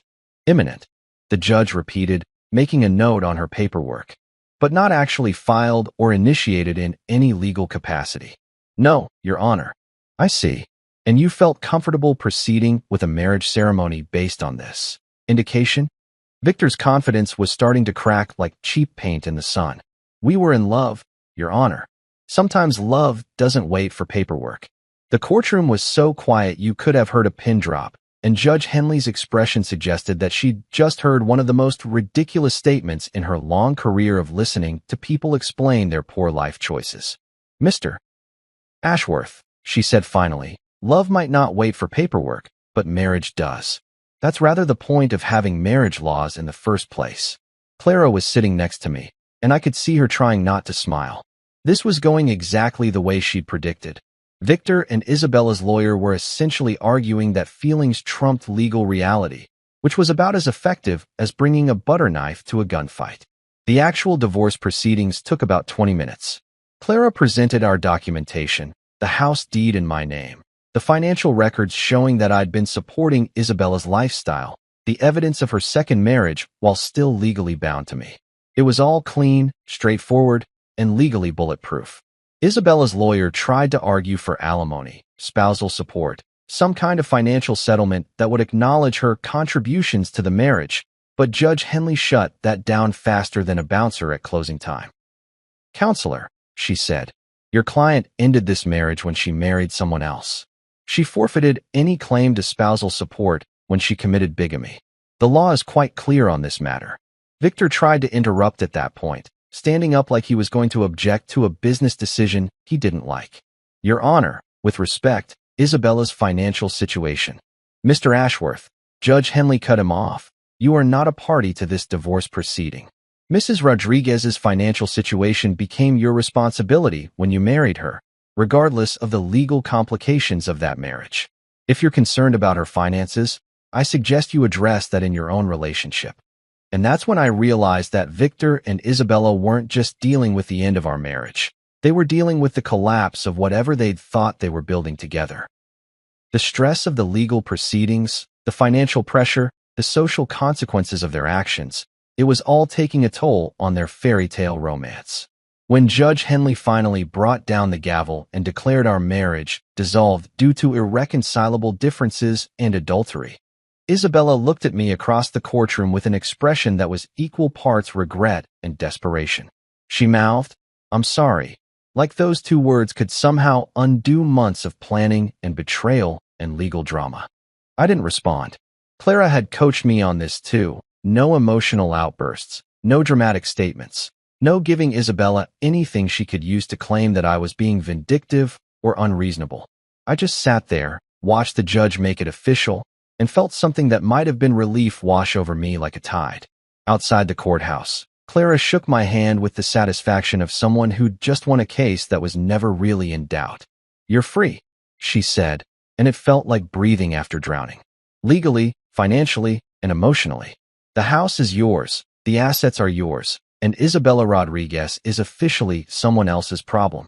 As we walked down the courthouse steps, I caught a glimpse of Isabella and Victor having what looked like a very intense conversation near the parking garage. Their body language was all sharp gestures and defensive postures, the kind of argument that suggested their problems were just getting started. According to the gossip network that Tommy kept me plugged into, Isabella and Victor's relationship had been deteriorating for weeks. The financial pressure, the social ostracism, the reality of building a life without someone else's money to cushion the blow, it was all taking a toll on their grand romance. Word was that Isabella had been questioning whether Victor was really the Prince Charming she'd thought he was, and Victor had been questioning whether Isabella was worth the professional and personal damage he'd suffered. They'd wanted a fairy tale ending, but fairy tales are fiction for a reason. In real life, actions have consequences, betrayal has a price, and sometimes the people who destroy your world end up destroying each other in the process. 6 months later, I stood in the lobby of the Sterling Heights, holding keys to apartment 12B like they were made of gold. Maya, the building manager, smiled as she handed them over. "Fresh start, Mr. Mitchell," she said, and damn if that didn't sound like the sweetest phrase in the English language. The apartment was mine, tall windows, hardwood floors, and silence that belonged to nobody but me. I furnished it myself, piece by piece, each choice mine alone. No compromises, no "what would Isabella think?" Just my taste, my comfort, my sanctuary. Rosa at Corner Cafe kept my usual table ready by the window. "Your coffee's getting cold," she'd joke when I was late. Tommy dragged me to football games, and slowly, I remembered what it felt like to laugh without checking over my shoulder. Sometimes I drove past Maple Street. The house sat empty, a for sale sign planted where Isabella's wedding banner once hung. The neighbors told Mrs. Alvarez that Isabella and Victor had split 2 months after the divorce. Apparently, love really doesn't conquer legal bills and damaged reputations. But I didn't carry their betrayal anymore. I carried freedom. The key in my pocket opened doors to my own life, my own choices, my own future. My name is Daniel, and this time, the story belongs to me. I was fired from my job the same day my cheating wife said, "You're just a mistake I made. I'm taking the kids." Crushed, I wandered into a diner just to clear my head. An old woman sat down next to me, studied my face, and said, "You look just like my son, but he's been missing for 35 years. Her next 5 words changed everything. You know how they say when it rains, it pours? Well, whoever came up with that little gem of wisdom clearly never had a day like mine, because what happened to me wasn't just rain. It was a freaking Category 5 hurricane with a personal vendetta. The morning started normal enough, which should have been my first red flag. I rolled out of bed at 5:30 a.m. like I had for the past 9 years, 8 months, and 16 days. Not that I was counting or anything. The alarm clock's obnoxious beeping cut through the silence of our suburban bedroom, and I could already hear Marissa's annoyed sigh from her side of the bed. She'd perfected that particular sound over the years, turning it into an art form that could communicate exactly how much my existence irritated her without her having to waste actual words on me. I shuffled to the bathroom, splashed cold water on my face, and stared at my reflection in the mirror.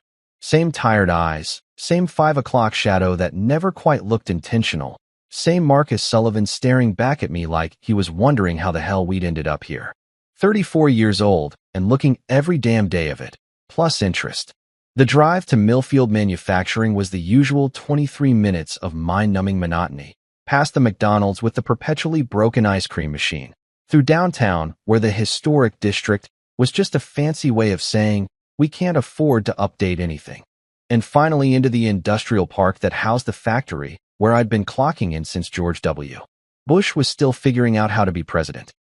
I should have known something was off when I walked through those glass doors and Jenny at reception wouldn't make eye contact. Jenny, who usually greeted everyone with the enthusiasm of a golden retriever on espresso, suddenly found her computer screen absolutely fascinating. The pit in my stomach started forming right then, but I told myself I was being paranoid. Maybe she was just having a rough morning. Maybe her cat died. Maybe her favorite reality TV show got canceled. Anything but what I was starting to suspect. But paranoia, as it turns out, is just anxiety with better instincts. Mr. Peterson, or Pete the Prick, as we called him when he wasn't around, was waiting for me by my workstation. Pete was one of those middle management guys who wore cheap suits and expensive cologne, thinking one would make up for the other. He had the kind of mustache that made you wonder if he was trying to look distinguished or if he'd lost a bet. "Marcus," he said, and I knew immediately that I was screwed. Not Mark, like he usually called me, not even Sullivan, but my full first name with all the ceremony of a funeral director. "We need to talk in my office." The walk to his office felt like that final mile death row inmates take, except the fluorescent lighting was worse, and the company motivational posters were more depressing than any last meal.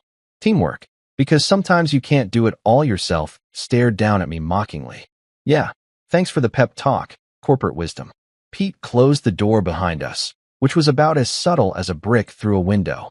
He gestured to the chair across from his desk, the squeaky one that put you at a psychological disadvantage, positioned just low enough that you had to look up at him like he was some kind of discount deity. "Marcus, you've been with us for almost 10 years, he started, shuffling through papers that I'm pretty sure were just for show. "You're a reliable guy, always on time, rarely miss work." Here it comes, I thought. That was going to change everything. But the company's going through some restructuring. Corporate's making cuts, and unfortunately, your position has been eliminated. Eliminated. Not let go, not laid off, but eliminated. Like I was some kind of error in a spreadsheet that needed to be deleted. 9 years, 8 months, and 16 days reduced to a single word that made me sound like a pest control problem. The rest was a blur of corporate speak and fake sympathy. Something about last hired, first fired policies, which was rich considering I'd been there longer than half the management team. Something about a generous severance package that would barely cover 2 months of mortgage payments. Something about how this was nothing personal, which has got to be the biggest load of bull ever invented because losing your livelihood is pretty damn personal. Thank you very much. They handed me a cardboard box, an actual cardboard box, like in the movies, and gave me 30 minutes to pack up my stuff under the watchful eye of security. Because apparently, after nearly a decade of loyalty, I was suddenly a flight risk who might steal the company's staplers or make off with proprietary knowledge about manufacturing widgets. 30 minutes to pack up 10 years of your life. It's amazing how little you accumulate when you really think about it. A coffee mug Jordan had made me in 2nd grade with "World's Okayest Dad" painted on it in crooked letters. A picture of the kids from last Christmas. A stress ball that had seen better days. A plant that Lila had insisted I needed to make my workspace more homey, even though it was half dead and probably violating several fire codes. The security guard, a guy named Bob who I'd chatted with hundreds of times about the weather and the Steelers' latest disappointing season, couldn't even look at me as he walked me to the door. Bob, who knew my kids' names and had shown me pictures of his grandchildren, suddenly treated me like I was radioactive. The handshake Pete gave me at the door was the kind of limp, half-hearted gesture you'd give to someone with a contagious disease. "Good luck, Marcus," he said, already looking past me to the next crisis on his agenda. And just like that, I was standing in the parking lot at 11:47 a.m. on a Tuesday, holding a cardboard box and wondering what the hell I was supposed to do with the rest of my life. The sun was shining, birds were chirping, and the world was going about its business like nothing had happened. Like Marcus Sullivan's career hadn't just been flushed down the corporate toilet. The drive home was a special kind of torture. Every red light felt personal. Every song on the radio was either too depressing or too upbeat. I kept practicing how I was going to tell Marissa, running through different approaches like I was preparing for a presentation. Casual. Hey honey, funny story about work today. Direct. I got fired. Optimistic. Well, this gives me a chance to explore new opportunities. Nothing sounded right, because there's no good way to tell your wife that you've just become the poster child for economic uncertainty. I pulled into our driveway at 12:23 p.m., which was exactly the kind of random Tuesday afternoon timing that would make Marissa suspicious even before I opened my mouth. She was probably expecting me to walk through the door at 6:15 p.m. like always, maybe complain about Pete's latest brilliant idea or mention that the coffee machine in the break room was acting up again. Instead, she got me stumbling through the front door with a cardboard box and the kind of shell-shocked expression usually reserved for natural disaster survivors. She was standing in the kitchen, still in her yoga pants and oversized sweater, coffee cup in hand, like she was posing for some kind of suburban lifestyle magazine. For a split second, I thought maybe this could work out. Maybe she'd be supportive. Maybe we'd face this challenge together like the team we used to be. I should have known better. You're home early, she said, and there was already an edge in her voice. Marissa had developed a sixth sense for trouble over the years, probably from dealing with me. Yeah, about that. I set the box down on our kitchen island, right next to the fruit bowl we never used and the stack of mail she'd been meaning to go through for 3 weeks. She looked at the box, looked at me, and I watched her face go through the 5 stages of realization: confusion, recognition, anger, disgust, and finally, that cold calculation that meant I was about to get the verbal equivalent of a root canal without anesthesia. They fired you. It wasn't a question. The whole department got cut. Budget restructuring, they said. Of course they did. She set her coffee cup down hard enough that I was surprised it didn't shatter. Of course this would happen now. Do you have any idea what kind of position this puts us in? And there it was. Not, I'm sorry this happened to you. Or we'll figure this out together. Or even that sucks, honey. Just immediate concern about how my failure was going to inconvenience her life. I know this is tough, but I'll find something else. I've got experience, references. References? She laughed, but there was nothing funny about it. Marcus, you worked the same job for 10 years. You never moved up, never tried to better yourself, never pushed for more responsibility. What exactly are you going to put on a resume that's going to impress anyone? Each word hit like a physical blow. This was my wife, the woman who used to tell me she loved my steady nature, my reliability, my commitment to providing for our family. Now she was using those same qualities as weapons. I worked hard for this family. You worked, Marcus. There's a difference. She started pacing, which was never a good sign. You went to work, you came home, you watched TV, you went to bed. That's not working hard. That's just existing. I stood there holding my cardboard box of professional failure, watching the woman I'd loved for 12 years tear apart everything I thought I was. But she wasn't done. Not even close. She stopped pacing and looked me dead in the eyes with the kind of cold precision that would make a surgeon jealous. What she said next didn't just cut, it eviscerated. You know what, Marcus? I've been thinking about this for a while now, and today just confirms it. You're just a mistake I made.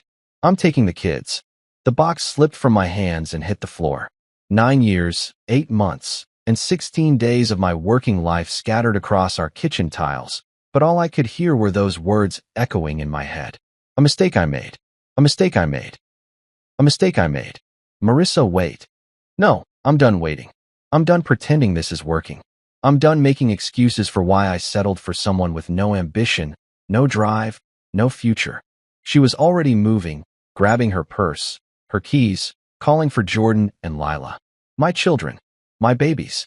Jordan, who was 8 and still believed I was the strongest man in the world.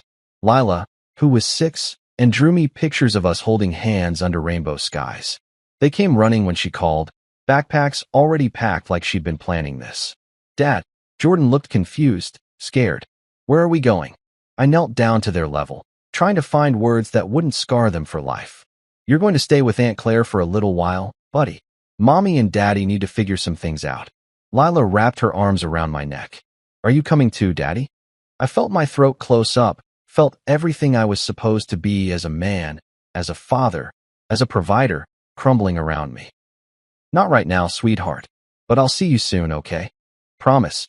That one word, spoken in my 6-year-old daughter's voice, broke something inside me that I didn't even know could break. Promise. Marissa herded them toward the door like she was evacuating a burning building, and maybe she was. Maybe our marriage, our family, our life together had been on fire for longer than I'd realized, and I'd just been too stupid or too stubborn to smell the smoke. I stood in my doorway, still in my work clothes, watching my wife load my children into her Honda Pilot. Jordan pressed his face to the window and waved at me, and I waved back like everything was normal, like this was just another Tuesday, like my whole world wasn't driving away in a used SUV with 87,000 miles on it. The taillights disappeared around the corner, and I was alone in a house that suddenly felt like a museum dedicated to a life I used to have. Their absence was so complete, so absolute, that I could hear the refrigerator humming, the clock ticking, the sound of my own breathing. I closed the door and leaned against it, staring at the cardboard box and its scattered contents on my kitchen floor. The coffee mug Jordan had made me lay on its side. World's okayest dad, staring up at me like an accusation. Okayest dad. Not even that, apparently. The day had started with an alarm clock at 5:30 a.m. and a routine I'd followed for almost 10 years. It was ending with me standing in an empty house, unemployed, separated, and wondering how everything I thought I was had disappeared in the span of a single afternoon. They say when it rains, it pours. But this wasn't rain. This was the complete and total demolition of Marcus Sullivan, and I was standing in the wreckage wondering if there was anything left worth salvaging. You know what they don't tell you about rock bottom? It's not actually a place you arrive at with some dramatic flourish and a neon sign that says, "Congratulations, your life officially sucks." No, rock bottom is more like quicksand. You keep thinking you've hit the worst of it, and then you sink a little deeper. I spent the first hour after Marissa left doing what any rational, mature adult would do in my situation. I sat on my couch and stared at the wall like it might suddenly start dispensing life advice or lottery numbers. The silence in the house was so thick you could have cut it with a butter knife and served it at a depression buffet. Every few minutes, I'd catch myself listening for Jordan's laugh or Lila's footsteps running down the hallway. Instead, I got the steady tick of the wall clock that Marissa had bought from some overpriced home decor store because it was rustic chic. Right now, it sounded less rustic chic and more like a time bomb counting down to my complete mental breakdown. By hour 2, I'd moved on to walking around the house like a ghost haunting his own life. I kept finding little reminders of the family I used to have. Lila's Barbie shoes under the coffee table, Jordan's Pokemon cards scattered on the kitchen counter, Marissa's coffee ring stains on the side table that I'd nagged her about for months. Funny how those stains didn't seem so important anymore. The refrigerator was covered in Lila's artwork, stick figure families with disproportionately large heads and smiles that took up half their faces. In every single drawing, there was me, identifiable by my brown hair and the fact that I was always holding her hand. Daddy and me at the park. Daddy and me making pancakes. Daddy and me and Rainbow. Each drawing was like a tiny knife to the chest, especially the one titled My Family, where she'd drawn all 4 of us under a house with a chimney that looked more like a rocket ship. We were all smiling in that picture, even the dog we didn't have, but that Lila kept insisting we needed. By hour 3, I was rifling through the junk drawer looking for, hell, I don't know what I was looking for. Maybe a manual titled, What to Do When Your Life Implodes in a Single Day, or a business card for a miracle worker who specialized in unfucking completely fucked situations. Instead, I found expired coupons for Pizza Hut, 17 different pins that didn't work, a warranty card for a toaster we'd thrown away 2 years ago, and a photo booth strip from Jordan's 7th birthday party at Chuck E. Cheese. All 4 of us crammed into that tiny booth, making goofy faces at the camera. Marissa was actually laughing in one of them, a real laugh, not the bitter, sarcastic kind that had become her trademark lately. That's when I realized I needed to get the hell out of that house before I completely lost it. The problem with spontaneous evening drives when your life has just gone up in flames is that you don't really have a destination in mind. You just drive, hoping that somehow the act of moving forward will translate into actual progress instead of just burning gas while your soul stays parked in the same miserable spot. I ended up on Route 9, the kind of two-lane highway that cuts through small towns like a surgical scar. It was past 8 o'clock, and the world had settled into that particular kind of darkness that makes everything look like a scene from a movie about people whose lives are falling apart. Which, considering my current situation, felt pretty damn appropriate. The radio was playing some country song about a guy whose wife left him for his best friend, because apparently the universe has a twisted sense of humor and thought I needed a soundtrack to my misery. I clicked it off and drove in silence, watching the occasional streetlight throw shadows across my windshield like it was putting on a puppet show about loneliness. That's when I saw it. A small roadside diner with a flickering neon sign that read, Mel's 24-hour Cafe. Except the 24 was dark and the hour kept blinking like it had a nervous twitch. It was the kind of place that probably served coffee strong enough to wake the dead and pie that was either absolutely amazing or a health code violation waiting to happen. The parking lot had maybe 3 cars in it, which on any other night might have made me keep driving. But this wasn't any other night, and honestly, the idea of sitting in a booth surrounded by other people, even strangers, sounded better than going home to a house full of ghosts. The bell above the door jangled when I walked in, and the smell hit me immediately. Coffee, bacon grease, and that particular diner smell that's part nostalgia, part disinfectant, and part dreams deferred.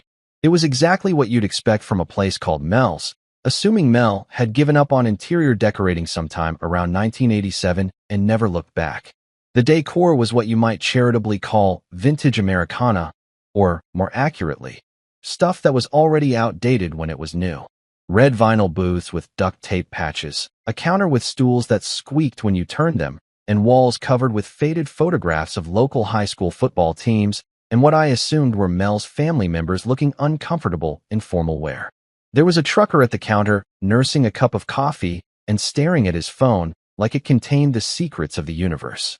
A middle-aged couple in one of the booths was having the kind of quiet, intense conversation that usually ends with someone sleeping on the couch. And in the far corner, an elderly woman sat alone, cutting her pie into precise, geometric pieces like she was performing surgery. The waitress looked like she'd been working there since the Carter administration. Bleached blonde hair teased into a style that defied both gravity and good judgment, and a name tag that read Dolores in cheerful letters that seemed ironically optimistic given her expression. "Sit anywhere you want, hon," she called out, barely looking up from wiping down the counter with a rag that had seen better decades. I slid into a booth in the corner, partly because I wanted to be alone with my thoughts and partly because the vinyl was less cracked than the other options. The table was one of those Formica numbers with a pattern that looked like someone had spilled a kaleidoscope on it, and it was decorated with the kind of small, sticky rings that told the story of 1,000 coffee cups and a cleaning routine that was more aspirational than actual. Dolores appeared at my table with the kind of efficiency that comes from 40 years of practice and a complete lack of patience for small talk. She set down a coffee cup that looked like it had survived several minor earthquakes and filled it with coffee that was dark enough to be classified as a petroleum product. "Menu?" she asked, already reaching into her apron. "Just coffee's fine," I said, because the idea of eating anything seemed about as appealing as performing my own root canal. She shrugged and moved on to refill the trucker's cup, leaving me alone with my coffee and my thoughts.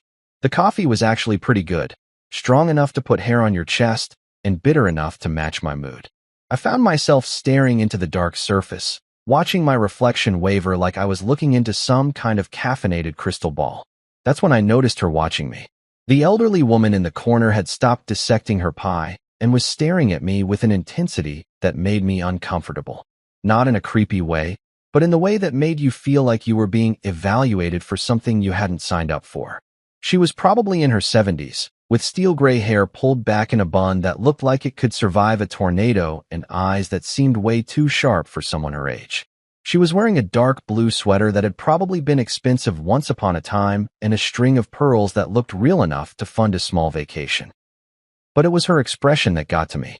She was looking at me like she'd seen a ghost, not scared, but shocked, like the universe had just played a practical joke on her that she wasn't sure how to handle. I tried to ignore it, focusing on my coffee and the ambient diner sounds, the sizzle of the grill, the murmur of conversation, the distant hum of the ice machine having what sounded like a mechanical nervous breakdown. But I could feel her eyes on me, and after about 5 minutes of pretending to be fascinated by the sugar dispenser, I finally looked up and met her gaze. That's when she got up. She moved slowly, carefully, like someone who'd learned not to trust her own balance but was too stubborn to admit it. She carried her coffee cup in her purse, one of those structured leather jobs that probably weighed more than a small child, and approached my table with the kind of determined purpose usually reserved for people on important missions. "Excuse me," she said, and her voice had that particular quality that comes with age and a lifetime of speaking her mind. "I'm sorry to bother you, but—" She paused, studying my face like she was trying to solve a puzzle. "You look just like my son." Great, I thought. On top of everything else, now I'm attracting senior citizens with mommy issues. But there was something in her tone that kept me from being a complete ass about it. "That's nice," I said, trying to strike the right balance between polite and dismissive. "May I?" She gestured to the seat across from me. Every instinct I had told me to say no, to make some excuse about needing to get going, to avoid whatever emotional baggage this stranger was about to unload on me. But honestly, where the hell did I have to go? Home to my empty house and my wall of children's artwork? Back to driving aimlessly through the darkness like some kind of suburban ghost? "Sure," I said, and she slid into the booth with the careful precision of someone who'd learned to navigate the world despite a body that was no longer cooperating with her plans. She set her coffee cup down and arranged herself in the seat, smoothing her sweater and adjusting her purse strap like she was preparing for a job interview. Then she looked at me again with those sharp eyes, and I felt like I was being x-rayed. "My name is Agnes," she said. "Agnes Hartwell. And you really do look remarkably like my son, David." "Marcus," I said, because it seemed rude not to introduce myself to someone who'd just compared me to her offspring. "Marcus." She repeated my name like she was testing how it felt in her mouth. "That's a strong name. A good name. Thanks, I guess. My parents picked it." She smiled at that, just a small upturn of her lips that made her whole face soften. Parents do their best with names. "We hope we're giving our children something that will serve them well in life." There was something in the way she said it that made me pay attention, some undercurrent of sadness that I recognized because I'd been swimming in it myself all day. "So this son of yours," I said, partly out of politeness and partly because I was curious. "He live around here?" And that's when her face changed completely. The small smile disappeared, replaced by something that looked like pain wrapped in resignation and tied up with 35 years of regret. "No," she said quietly. "He's been missing for 35 years. The coffee in my mouth suddenly tasted like ash. I set the cup down carefully, watching as Agnes stared past me toward the diner's front window, her eyes focused on something I couldn't see. 35 years, she repeated, and her voice carried the weight of every single one of those days. "He would be about your age now, if—" She trailed off, leaving that thought hanging in the air between us like smoke. I didn't know what to say to that. What do you say to someone who's been carrying that kind of loss for 3.5 decades? "Sorry. That sucks. Hope you find him someday." Everything sounded inadequate and stupid. "I'm sorry," I said anyway, because it was all I had. She nodded, accepting my words with the grace of someone who'd heard them many times before. "Thank you. It's strange, you know, seeing someone who looks so much like he did, like seeing a glimpse of the life that might have been." Agnes reached into her purse and pulled out an old wallet, the kind with plastic sleeves for photos. Her hands shook slightly as she flipped through it, and I found myself holding my breath as she found what she was looking for. "This was David at 28, she said, sliding the photo across the table. I looked down at the picture and felt my stomach drop. The guy in the photo could have been my brother. Same dark hair, same jawline, same eyes that looked like they were trying to figure out what came next. He was standing next to a car, some kind of old Ford, wearing jeans and a t-shirt and smiling at whoever was taking the picture. "Jesus," I whispered, because the resemblance was uncanny enough to be unsettling. "He disappeared on a Tuesday in March 1990, Agnes continued, her voice taking on the mechanical quality of someone who'd told this story too many times. "Left for work in the morning, never came home. They found his car 3 days later at a truck stop 200 miles away. No sign of him. No note, no explanation. Just gone. She took the photo back and stared at it for a long moment before tucking it away in her wallet. The police investigated, of course. Missing persons, all that. But David was 28, legally an adult, no signs of foul play. They assumed he'd left on his own, started a new life somewhere else. Her laugh was bitter. Maybe he did. Maybe he's got a family somewhere. Kids who don't know they have a grandmother who still sets an extra place at Christmas dinner. The weight of her sadness was crushing, and I found myself thinking about Jordan and Lila, about how they'd looked when Marissa loaded them into the car, about the promise I'd made to Lila that I'd see them soon. Have you ever stopped looking? I asked. Agnes shook her head. How do you stop looking for your child? Even when everyone tells you to move on, to accept that he's probably dead or doesn't want to be found. How do you just stop? She leaned forward slightly, and when she spoke again, her voice was barely above a whisper, but it hit me like a sledgehammer.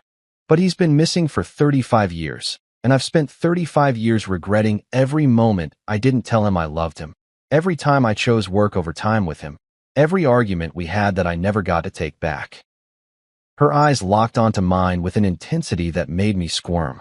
Don't abandon them like me, Marcus. Whatever's going wrong in your life, whatever brought you to this diner at this hour looking like the world just ended, don't abandon them like me. Agnes's words hit me like a freight train carrying a cargo load of uncomfortable truths, and suddenly I was drowning in memories I'd spent years trying not to think about.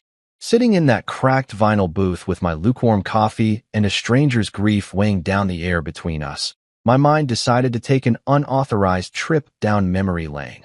The kind of trip where every stop is more depressing than the last. Don't abandon them like me. The words echoed in my head as I stared into my coffee cup, and suddenly I wasn't 34-year-old Marcus Sullivan sitting in a rundown diner. I was 8 years old again, standing in the doorway of my dad's garage, watching him work magic on engines that most people would have written off as scrap metal. Harold Sullivan, my old man, was the kind of guy who could make a 1987 Chevy Malibu with 200,000 miles on it purr like a satisfied cat. He had these massive hands that were permanently stained with motor oil and calloused from 40 years of honest work, but he could thread a bolt with the delicacy of a surgeon. Dad didn't talk much, but when he did, people listened, because Harold Sullivan had never wasted a word in his entire life. Come here, Marcus, he'd say, not looking up from whatever automotive puzzle he was solving that day. Let me show you something. And I'd run over like my shoes were on fire, because there was nothing cooler in my 8-year-old world than watching my dad turn a pile of mechanical junk into something that actually worked. He'd explain how the engine was like a heartbeat, how every part had to work together or the whole thing would fall apart. He taught me the difference between a Phillips head and a flathead screwdriver, how to check oil, and why you never, ever shortcut a repair job. A man is measured by how he stands when the world crumbles around him, son, he told me one Saturday afternoon when we were working on Mrs. Henderson's ancient Buick. She couldn't afford to take it to the fancy shop downtown, so Dad fixed it for free and pretended like the $20 she insisted on giving him was adequate payment. It ain't about being the loudest or the smartest or the richest. It's about still being there when everyone else gives up and goes home. At the time, I thought he was talking about car repair. Turns out he was talking about life, and I'd been too young and stupid to realize I was getting the most important lesson I'd ever receive. Dad was diagnosed with lung cancer when I was 16. 2 packs a day for 30 years will do that to you, the doctor said with all the bedside manner of a tax auditor. He fought it for 18 months with the same quiet determination he brought to everything else, never complaining, never asking why him, just showing up for chemo appointments and radiation treatments like they were just another job that needed doing. The last conversation we had was in his hospital room 3 days before he died. He was so thin by then that he looked like a shadow of himself, but his eyes were still sharp, still focused. You taking care of your mother?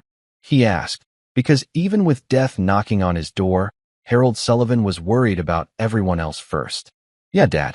She's doing okay. Good. That's good. He was quiet for a long time, staring out the window at the parking lot like it contained the secrets of the universe. Then he turned back to me. You remember what I taught you about standing firm? Yeah, Dad. I remember. Good. You're gonna need that. Life's gonna try to knock you down more times than you can count, son. The measure of a man ain't whether he falls. Everybody falls. It's whether he gets back up. He died 2 days later in his sleep, and I swear the last thing he did was squeeze my mom's hand to let her know it was okay to let go. Mom, Leona, was the opposite of Dad in every way that mattered, which is probably why they worked so well together for 31 years. Where Dad was quiet, she was talkative. Where he was cautious, she was spontaneous. Where he fixed things with his hands, she fixed them with her heart and an endless supply of homemade cookies. Leona Sullivan believed in second chances the way other people believe in gravity, completely, without question, and with the understanding that the world would fall apart without them. She was the woman who'd invite the neighborhood kids in for lunch when their parents were working, who'd drive elderly Mrs. Peterson to doctor's appointments without being asked, who'd somehow always have an extra casserole in the freezer for families going through rough times. Everyone deserves another chance. Marcus, she'd say whenever I'd complain about some kid at school being mean or some teacher being unfair. People don't wake up wanting to be difficult. Usually, they're just scared or hurt or overwhelmed. A little kindness goes a long way. She remarried when I was 22. A guy named Frank who owned a hardware store and treated her like she was made of precious metals. Some kids might have been weird about their mom dating someone new, but Frank made her laugh in a way I hadn't heard since Dad died, and that was enough for me. Your father would have liked Frank, she told me at their wedding reception, dancing with me to some old Elvis song while Frank chatted with the relatives. He would have appreciated a man who knows the value of treating people right. Mom died in a car accident when I was 26, just 2 weeks after Jordan was born. Some drunk asshole ran a red light and hit her car while she was coming home from the grocery store, carrying the stuffed elephant she'd bought for her new grandson. The irony wasn't lost on me. Leona Sullivan, who'd spent her entire life taking care of everyone else, killed by someone who couldn't be bothered to call a cab. I named Jordan after her maiden name. Jordan was her grandfather's name, the one who taught her about kindness and second chances. Marissa thought it was sweet at the time. Another thing that used to matter to her that she'd probably use as ammunition now. Sitting in that diner booth, watching Agnes carefully fold and unfold her napkin like it was a meditation, I realized how completely I'd failed to live up to the lessons my parents had spent years trying to teach me. Dad's lesson about standing firm when the world crumbles? I'd been knocked down by the first real punch life threw at me. Mom's lesson about kindness and second chances? I'd let bitterness and routine slowly poison my marriage until even I had trouble remembering why Marissa and I had fallen in love in the first place. Somewhere along the way, I'd traded Harold Sullivan's quiet strength for passive acceptance. I'd confused showing up with actually being present. I'd convinced myself that clocking in at the factory every day for 9 years and coming home to watch TV was the same thing as building a life worth living. You okay, hon? Dolores appeared at my elbow with a coffee pot, breaking me out of my trip down regret memory lane. You look like you've seen a ghost. Something like that, I muttered, holding out my cup for a refill. Agnes was still sitting across from me, but she'd gone quiet, lost in her own memories. I wondered if she was thinking about David at 28, about all the conversations they'd never had and all the chances they'd never get to take back their last argument. Can I ask you something? I said, and she looked up from her napkin origami. Of course. What was he like? Your son, I mean, David. A small smile crossed her face, the first genuine one I'd seen from her all evening. Stubborn. God, was he stubborn? Once he made up his mind about something, you couldn't change it with dynamite and a crowbar. She paused, staring past me again. But he was also loyal. Fiercely loyal. He'd defend his friends even when they didn't deserve it, help neighbors even when they hadn't been particularly neighborly to him. He worked construction, saved up for months to buy me a necklace for my 50th birthday. Said every woman deserved to feel beautiful, especially his mother. Sounds like a good guy. He was. He really was. But I spent so much time worried about him making the wrong choices that I forgot to appreciate the right ones. I worked double shifts at the hospital, thinking I was providing for him, thinking that money was the same thing as love. By the time I realized I'd been substituting showing up to work for showing up for my son, it was too late. The parallel hit me like a slap to the face. How many times had I used work as an excuse not to engage with Jordan and Lila? How many times had I told myself that providing for them financially was the same thing as being their father? How many school plays had I missed because I'd picked up overtime? How many bedtime stories had I skipped because I was too tired from another day of providing for my family? I thought being steady was enough, I said, more to myself than to Agnes. I thought showing up every day, keeping a job, paying the bills. I thought that was what being a man meant. And now, I thought about Marissa's words. You're just a mistake I made, and how they'd cut deeper than losing my job ever could. I thought about Jordan's confused face when I told him I wouldn't be coming with them to Aunt Claire's. I thought about Lila's tiny arms around my neck and her voice asking me to promise I'd see her soon. Now I think I confused existing with living, I said. I thought that if I just kept my head down and did what I was supposed to do, everything would work out. Like life was some kind of test where you get points for showing up and following the rules. Agnes nodded slowly. David used to say that the world was full of people sleepwalking through their lives. He said most people spend so much time worried about tomorrow that they forget to live today. Smart kid. Too smart, maybe. He saw things other people missed. He'd notice when someone was sad, when they needed help, when they were pretending everything was fine. He couldn't stand seeing people suffer in silence.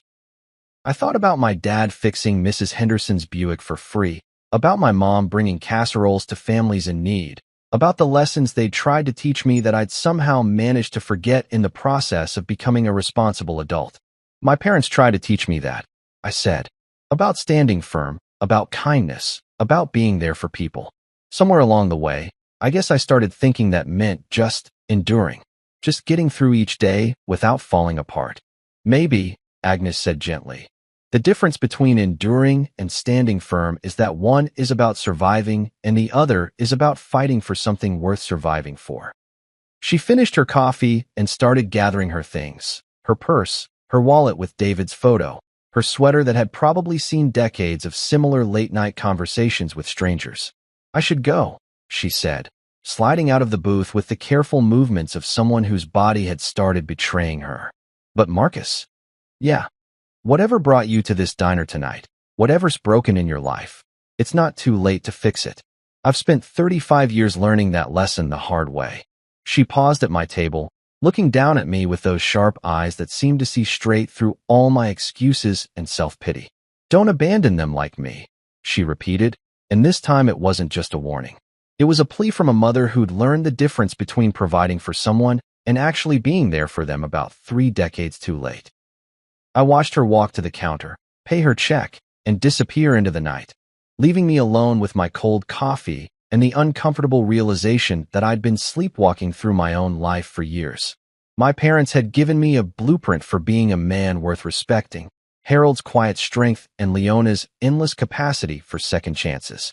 Instead, I'd settled for being Marcus the factory guy, Marcus the reliable provider, Marcus who showed up but never really arrived. But maybe, just maybe, it wasn't too late to remember who Harold and Leona Sullivan had raised me to be. You know what's funny about marriage? Not funny haha, but funny in that twisted, cosmic joke kind of way.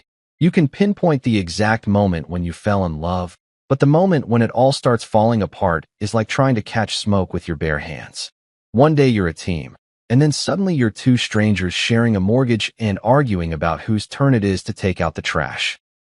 Sitting in that diner, staring at the grease stains on the table while Agnes's words echoed in my head, I found myself thinking about Marissa, not the woman who'd looked me in the eye today and called me a mistake, but the girl I'd fallen for 12 years ago when we were both young enough to think love was enough to fix anything. We met at a barbecue at my buddy Steve's house. I was 22, fresh out of a community college program for industrial maintenance, and cocky as hell about landing my first real job at the factory. Marissa was 20, working part-time at a dental office while finishing her associate's degree in business administration, and she had this laugh that could make you forget your own name. She was wearing a sundress with little flowers on it, yellow daisies, I think, and she was arguing with Steve's girlfriend about whether The Godfather was better than Goodfellas. Most girls I knew didn't have opinions about Scorsese movies, but Marissa was defending her position like she was presenting a thesis, complete with specific examples and a ranking system for mob movie criteria.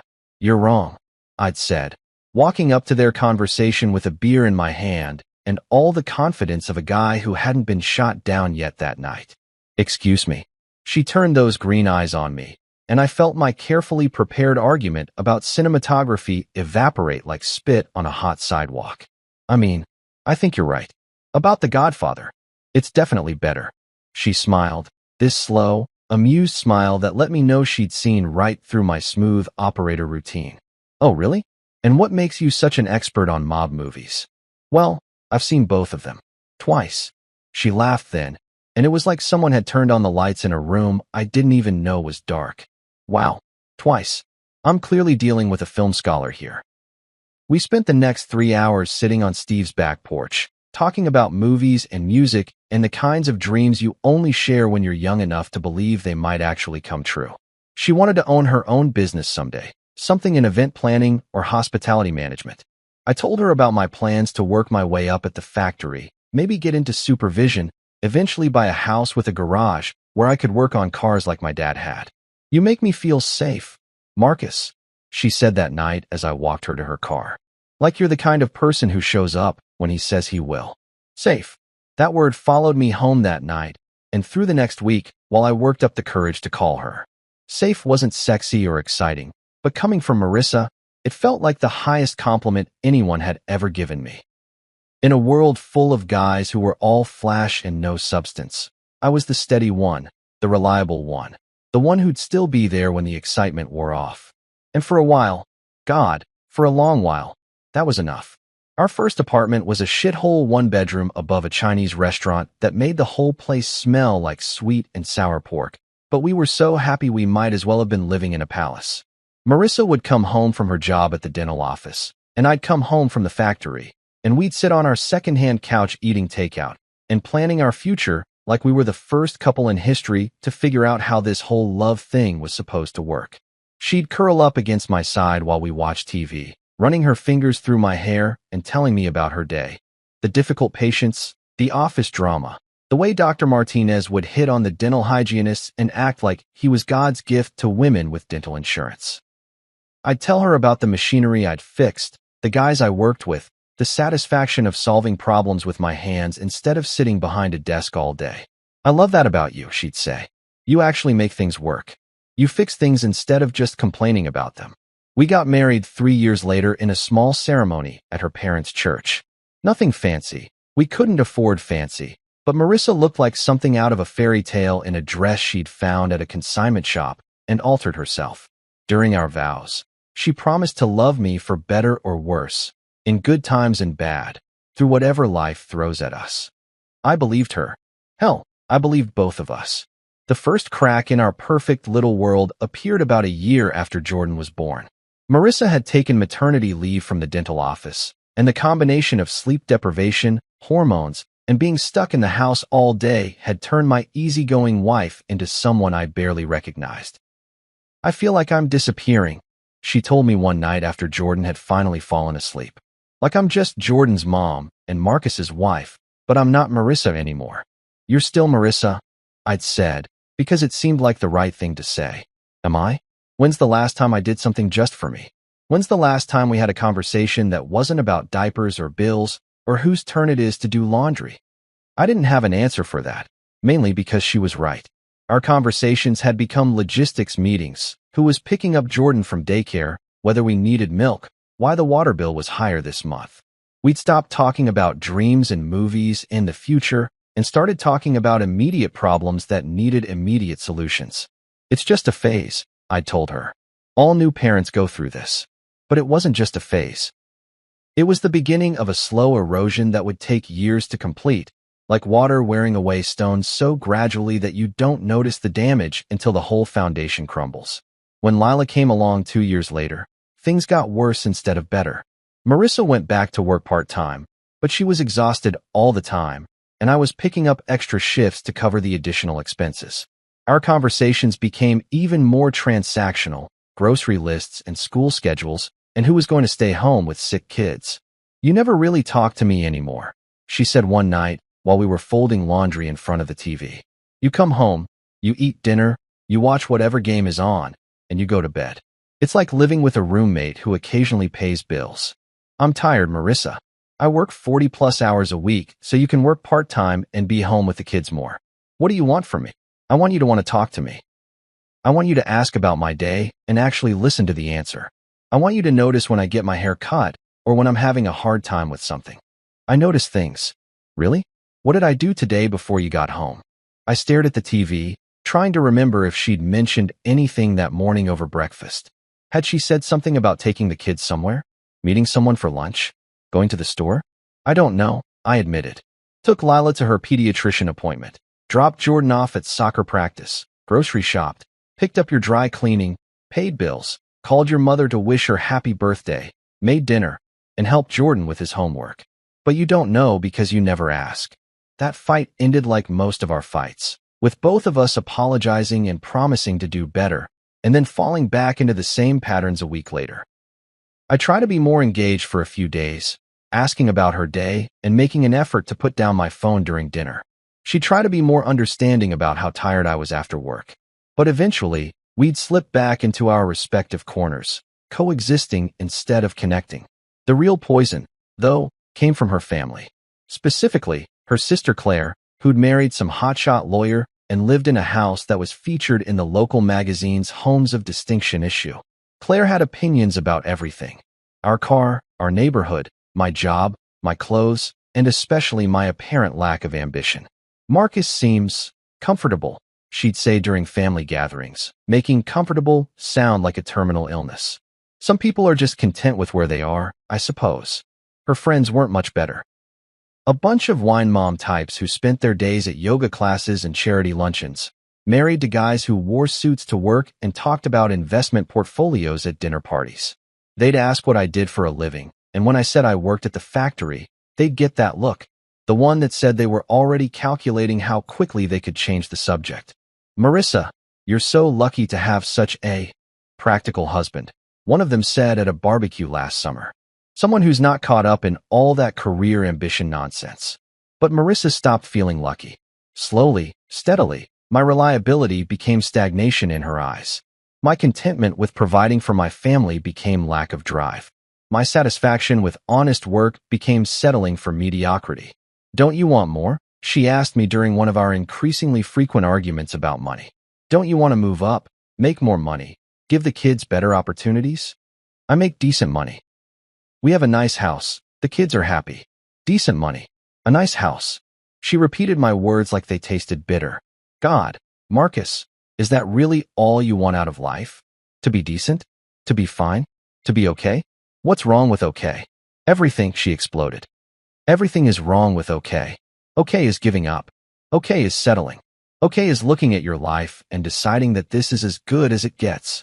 That conversation happened 6 months ago, but I could still hear the frustration in her voice, the way she said, okay, like it was a 4-letter word. And maybe, sitting in that diner with Agnes's warning still ringing in my ears, I was finally starting to understand what she meant.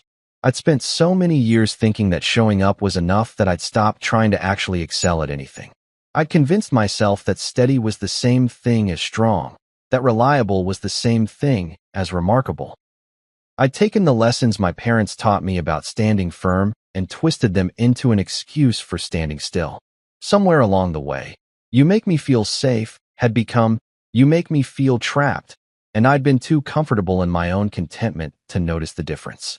My wife had stopped seeing me as her partner and started seeing me as an obstacle to the life she actually wanted. And the hell of it was, she wasn't entirely wrong. I had gotten comfortable. I had stopped pushing for more. I had settled into a routine that felt like success, but probably looked like surrender to anyone watching from the outside. You're just a mistake I made. The words hit differently now, sitting in that booth with cold coffee and colder realizations. Not just cruel, but accurate. Because the man she'd fallen in love with, the one who'd had dreams and ambitions and plans for the future, had gradually been replaced by someone who was content to clock in, come home, and repeat the same day over and over until death or retirement, whichever came first. Maybe I really had become a mistake. Maybe the Marcus she'd married had disappeared so slowly that neither of us had noticed until it was too late to get him back. Agnes had been gone for maybe 10 minutes, but her presence still lingered in that booth like the ghost of conversations past. I was nursing what had to be my 4th cup of Dolores's industrial-strength coffee, staring at the sugar dispenser and trying to process everything that had just happened when she came back. I looked up, surprised to see her standing next to my table again, clutching her purse like it contained state secrets. Her face was different now, more determined, less fragile. Like she'd walked out to her car, sat there for a few minutes, and made some kind of decision that required her to march back in here and finish what she'd started. "I'm sorry," she said, sliding back into the booth across from me without asking permission this time. "I couldn't leave without telling you something else." "Okay," I said, because what else do you say to a woman who's been carrying 35 years of regret around like a backpack full of rocks? She leaned forward, her hands flat on the table, and when she spoke, her voice had the intensity of someone confessing their deepest sin. "I worked too much when David was growing up. Double shifts at the hospital, overtime whenever I could get it. I told myself I was providing for him, giving him opportunities one never had." Her eyes were locked on mine, and I felt like she was seeing straight through to all the excuses I'd been making for the past decade. But the truth is, I was hiding. Work was easier than being a parent, easier than having difficult conversations, easier than dealing with his problems, easier than admitting I had no idea what I was doing half the time. The words hit me like a punch to the gut because I recognized the pattern. How many times had I picked up extra shifts instead of going to Jordan's baseball games? How many times had I claimed I was working late when really I just didn't want to deal with Marissa's complaints about our finances or our marriage or my apparent lack of ambition? When David was 17, he wanted to talk to me about something. I could tell it was important. He kept starting sentences and then stopping, kept hovering around the kitchen while I was getting ready for work. But I was already running late, and Mrs. Patterson in room 314 needed her medication adjusted. And there was always something that seemed more urgent than whatever my teenage son wanted to discuss. She paused, and I watched her fingers trace patterns on the table like she was writing invisible apologies. I told him we'd talk when I got home. "Later, David. We'll talk later." But when I got home at midnight, he was already asleep, and the next morning he was rushing off to school. And then there was another shift, another emergency, another excuse to put off that conversation. "Did you ever find out what he wanted to talk about?" Agnes shook her head, and I saw tears gathering in the corners of her eyes. "That's the thing about later, Marcus. Sometimes later never comes." A few months after that, David graduated and got his own apartment. He'd call every couple of weeks, but the calls got shorter and shorter. He was pulling away, and I told myself it was natural, that boys his age needed independence. She took a shaky breath. The morning he disappeared, he called me at work. Said he needed to talk, asked if I could meet him for lunch. But I had 3 patients scheduled and a staff meeting, and I told him, I told him I was too busy. I said we'd talk that weekend. The silence stretched between us, heavy with the weight of missed opportunities and words that would never be spoken. "That weekend never came," she whispered. "And I've spent 35 years wondering what he wanted to tell me, wondering if maybe he was in some kind of trouble and needed help, wondering if I'd just listened. If I'd just made time for one conversation, he might still be here." She reached across the table and grabbed my hand with surprising strength, her eyes boring into mine with an intensity that made me want to look away but couldn't. "Don't abandon them like me, Marcus." 5 words. 5 simple words that hit me like a lightning bolt, illuminating every corner of my soul where I'd been hiding from the truth about what kind of father I'd become. Not "don't leave them" or "don't give up on them," but "don't abandon them like me." Because abandonment isn't just about packing up and disappearing. Sometimes it's about being physically present but emotionally absent. Sometimes it's about choosing work over bedtime stories, overtime over family dinners, the safety of routine over the messy, complicated work of actually connecting with the people you love. I sat there staring at this woman who'd just handed me the roadmap to every mistake I'd been making for years, and I finally understood what she was really telling me. She wasn't just warning me not to leave my kids. She was warning me not to be the kind of father who's always too busy for the conversations that matter, too tired for the moments that count, too comfortable with later to realize that later might never come. "I hear you," I said, and my voice came out rougher than I expected. Agnes squeezed my hand one more time, and then let go, sitting back in the booth with the exhausted expression of someone who'd just transferred 35 years of hard-earned wisdom to a stranger in a diner. "Good," she said simply. "That's all I wanted. For someone to hear what I should have learned before it was too late."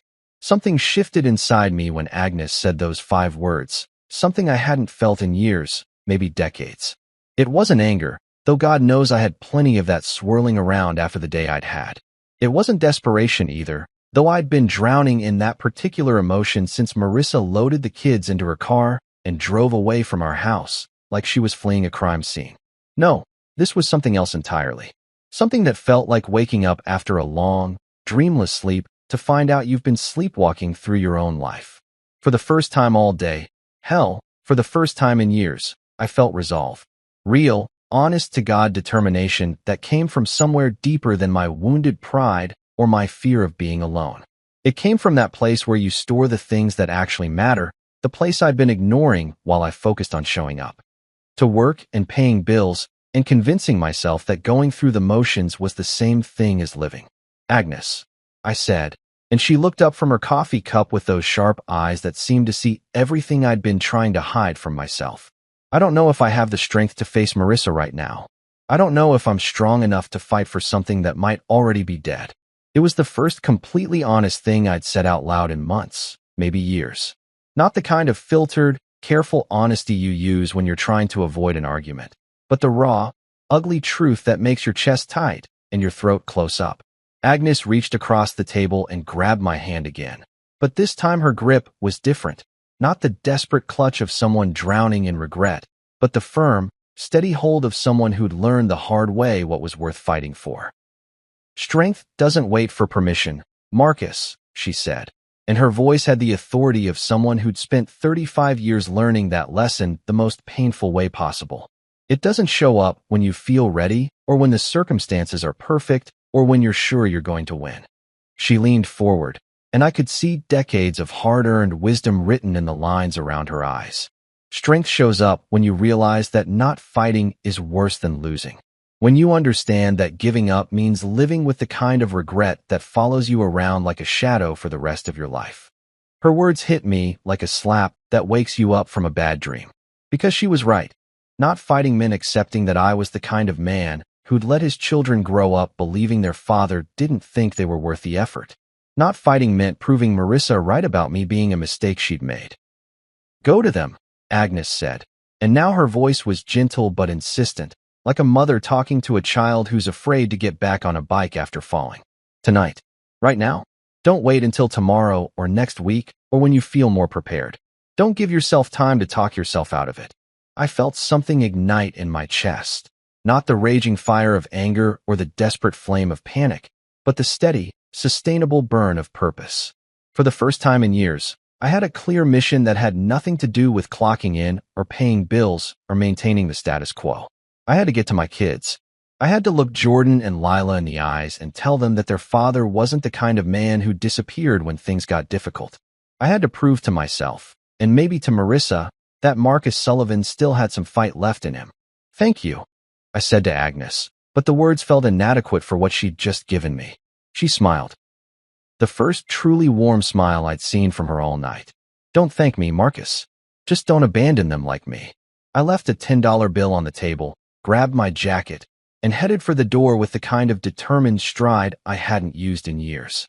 Outside, the night air hit my face like a wake-up call, and I could hear my heart pounding in my ears as I walked toward my car. My hands were shaking as I started the engine, but not from fear or uncertainty. They were shaking with the kind of adrenaline that comes when you finally stop running away from something and turn around to face it head-on. I was driving toward my children, toward the most important fight of my life, and for once I wasn't worried about whether I was strong enough or prepared enough or good enough. I was just going. The drive to Claire's house felt like the longest 23 minutes of my life, which is saying something considering I'd already lived through the worst day in recent memory. Every red light felt personal, every slow driver felt like a conspiracy, and every mile marker reminded me that I was driving toward a confrontation I had no idea how to handle. Claire lived in one of those suburban developments where all the houses looked like they were designed by the same architect who'd been told to make everything charming, but had never actually experienced charm himself. Perfect lawns, perfect driveways, perfect little mailboxes that probably cost more than my monthly car payment. It was the kind of neighborhood where having a lawnmower that wasn't a riding mower marked you as lower class, and where the homeowners association had opinions about your choice of garden gnomes. Marissa's Honda Pilot was parked in the driveway next to Claire's BMW, looking as out of place as I felt pulling up behind them in my 10-year-old Ford pickup with the dent in the tailgate from that time Jordan decided to help me load lumber and miscalculated the distance. I sat in my truck for a minute, engine still running, trying to figure out what the hell I was going to say. Agnes had filled me with all this resolve and determination, but she hadn't exactly provided a script for this situation. Hey Marissa, I know you think I'm a complete failure as a human being, but can I see my kids? Didn't seem like it was going to win me any points. The front door opened before I could finish psyching myself up, and there she was, my wife of 9 years, standing in Claire's perfectly manicured doorway with her arms crossed, and that expression on her face that I'd seen way too often lately. The one that said she was already 3 steps ahead of whatever pathetic argument I was about to make. Go home, Marcus, she called out before I'd even gotten out of the truck. This isn't the time. But something was different this time. Maybe it was Agnes's words still echoing in my head, or maybe it was the realization that I'd already lost everything that mattered anyway. So what was the worst that could happen? For the first time in years, I didn't feel that familiar urge to back down, to avoid the confrontation, to take the path of least resistance. I'm not leaving without seeing Jordan and Lila, I said, walking up her perfectly paved walkway with more confidence than I'd felt in years. Marissa's eyebrows shot up like I'd just announced I was running for president. Excuse me. You heard me. I want to see my kids. She stepped out onto the porch, pulling the door closed behind her like she was protecting Fort Knox from enemy infiltration. Marcus, you can't just show up here making demands. We talked about this. No, you talked about this. You made a unilateral decision to blow up our family and take my children away from me. I never agreed to any of it. Oh, please. She rolled her eyes with the kind of dramatic flair that would have made high school theater teachers proud. Don't act like you're some innocent victim here. You've been checked out of this marriage for years. Maybe I have been. Maybe we both have. But those are my kids in there, and I'm not going anywhere until I see them. Something in my tone must have gotten through to her, because her expression shifted slightly, not to agreement, exactly, but to surprise. Like she was seeing something in me that she'd forgotten existed, or maybe something that had never been there before. They're upset, Marcus. They don't understand what's happening, and seeing you right now. Dad, Jordan's voice cut through our standoff like a knife through butter. He was standing behind the screen door, still in his pajamas with his hair sticking up in 17 different directions, looking at us with those big brown eyes that were way too serious for an 8-year-old. Hey, buddy, I said, and my voice came out rougher than I intended. Before Marissa could stop him, before anyone could stop him, Jordan pushed open the screen door and ran straight into my arms. 8 years old and already tall for his age, he hit me with the force of a small linebacker, wrapping his arms around my waist like he was afraid I might disappear if he didn't hold on tight enough. I thought you weren't coming, he said into my shirt, and I felt something break apart inside my chest. I'm here now, Jordan. I'm here. Dad. Dad. Dad. Lila's voice carried from inside the house, and then she was there too, all blonde curls and princess pajamas, launching herself at my legs with the fearless enthusiasm that only 6-year-olds possess. I knelt down so I could wrap both of them in my arms, and for the first time all day, the world felt like it made sense again. This was why Agnes's words had hit me so hard. This was what I'd been in danger of abandoning. Not through some dramatic exit, but through the slow, steady erosion of just not showing up when it mattered. Are you staying for breakfast, Daddy? Lila asked, looking up at me with those blue eyes that were identical to her mother's. I glanced up at Marissa, who was standing on the porch watching this reunion with an expression I couldn't quite read. Not the cold anger from earlier, but something more complicated. I don't know, sweetheart. That's up to Mommy. Claire's living room looked like it had been designed by someone who thought cozy meant aggressively beige.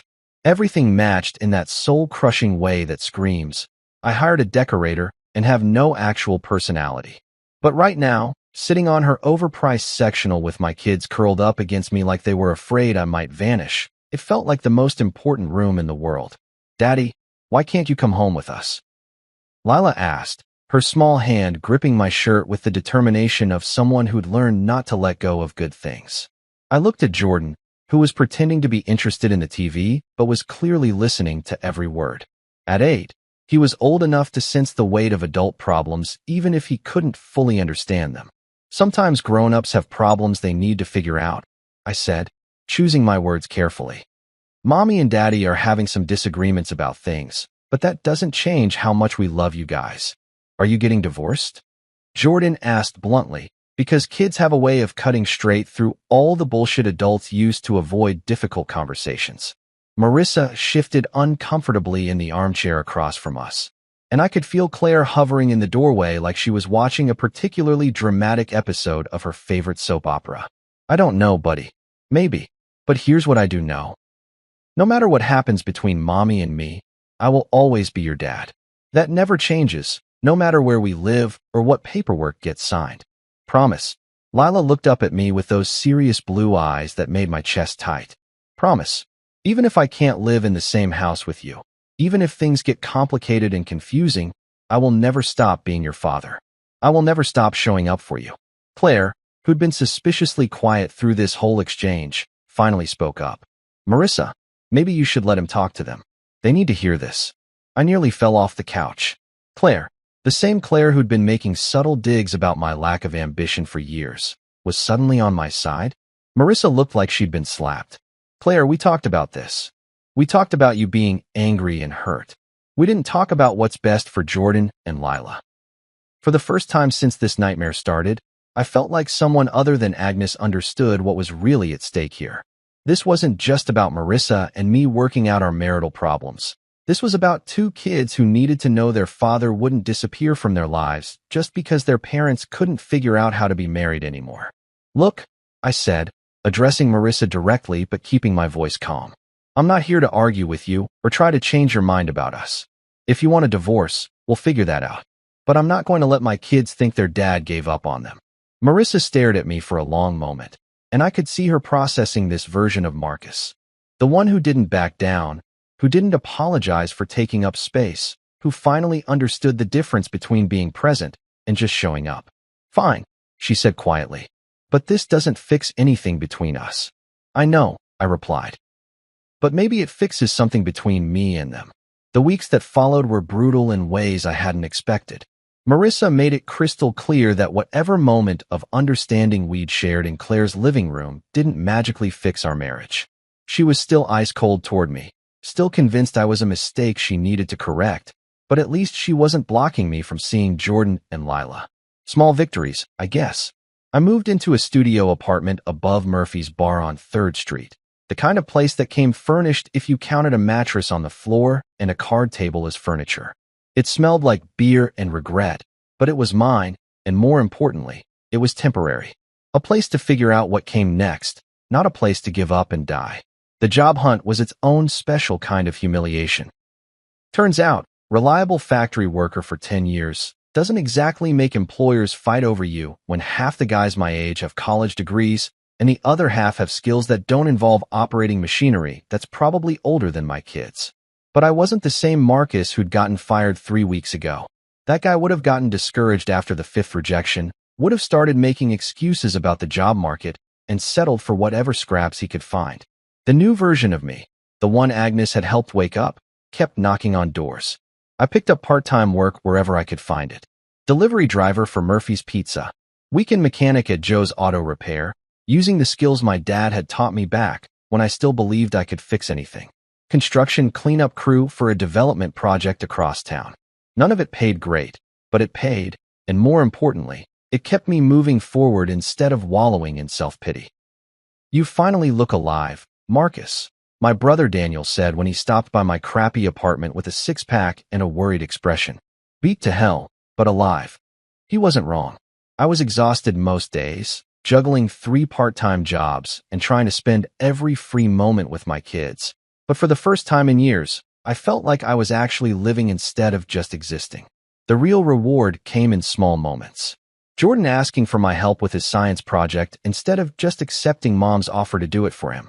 Lila bringing me drawings of our new adventures. Together, stick figures of us at the park, at McDonald's, building blanket forts in my tiny apartment. Slowly, steadily, My children were learning that their father wasn't the kind of man who disappeared when life got complicated. 2 months after that night at the diner, I found myself driving past Mel's 24-hour cafe again. The neon sign was still flickering like it had a nervous condition, and the parking lot still looked like a scene from a movie about people whose lives were falling apart. But this time, I wasn't one of them. I walked in looking for Agnes, wanting to thank the woman who'd saved my life without even knowing it. I wanted to tell her about Jordan's science fair trophy, about Lila's latest artwork covering my apartment fridge, about how I'd finally learned the difference between showing up and actually being present. Dolores was still behind the counter, still looking like she'd been there since the Carter administration, still wielding that ancient coffee pot like a weapon of caffeinated mass destruction. "Excuse me," I said. "A couple months ago, there was an elderly woman here. Agnes. Agnes Hartwell." Dolores frowned, wiping down the same spot on the counter she'd probably been cleaning for decades. "Agnes. You mean Agnes Carter? Honey, she passed away about 4 years ago. Cancer, I think." The words hit me like a physical blow. I stood there staring at this woman who'd just casually mentioned that my guardian angel had been dead for years, trying to process what that meant. "You okay, hon?" Dolores asked, because apparently I looked like I'd seen a ghost. Which, I guess, maybe I had. I drove home to my kids in a daze, Agnes's words echoing in my head. Don't abandon them like me. Whether she'd been real or some kind of caffeine-induced hallucination brought on by the worst day of my life, her message had been exactly what I needed to hear when I needed to hear it. Now I understand what my dad meant about standing firm when the world crumbles. It's not about being immovable. It's about knowing what's worth fighting for and refusing to let go of it, no matter how hard life tries to shake you loose. I may have lost a job. I may have lost a marriage. But I found something more important. I found out that Marcus Sullivan is still a father, still a man worth respecting, still someone who shows up when it matters. And that's enough reason to keep standing.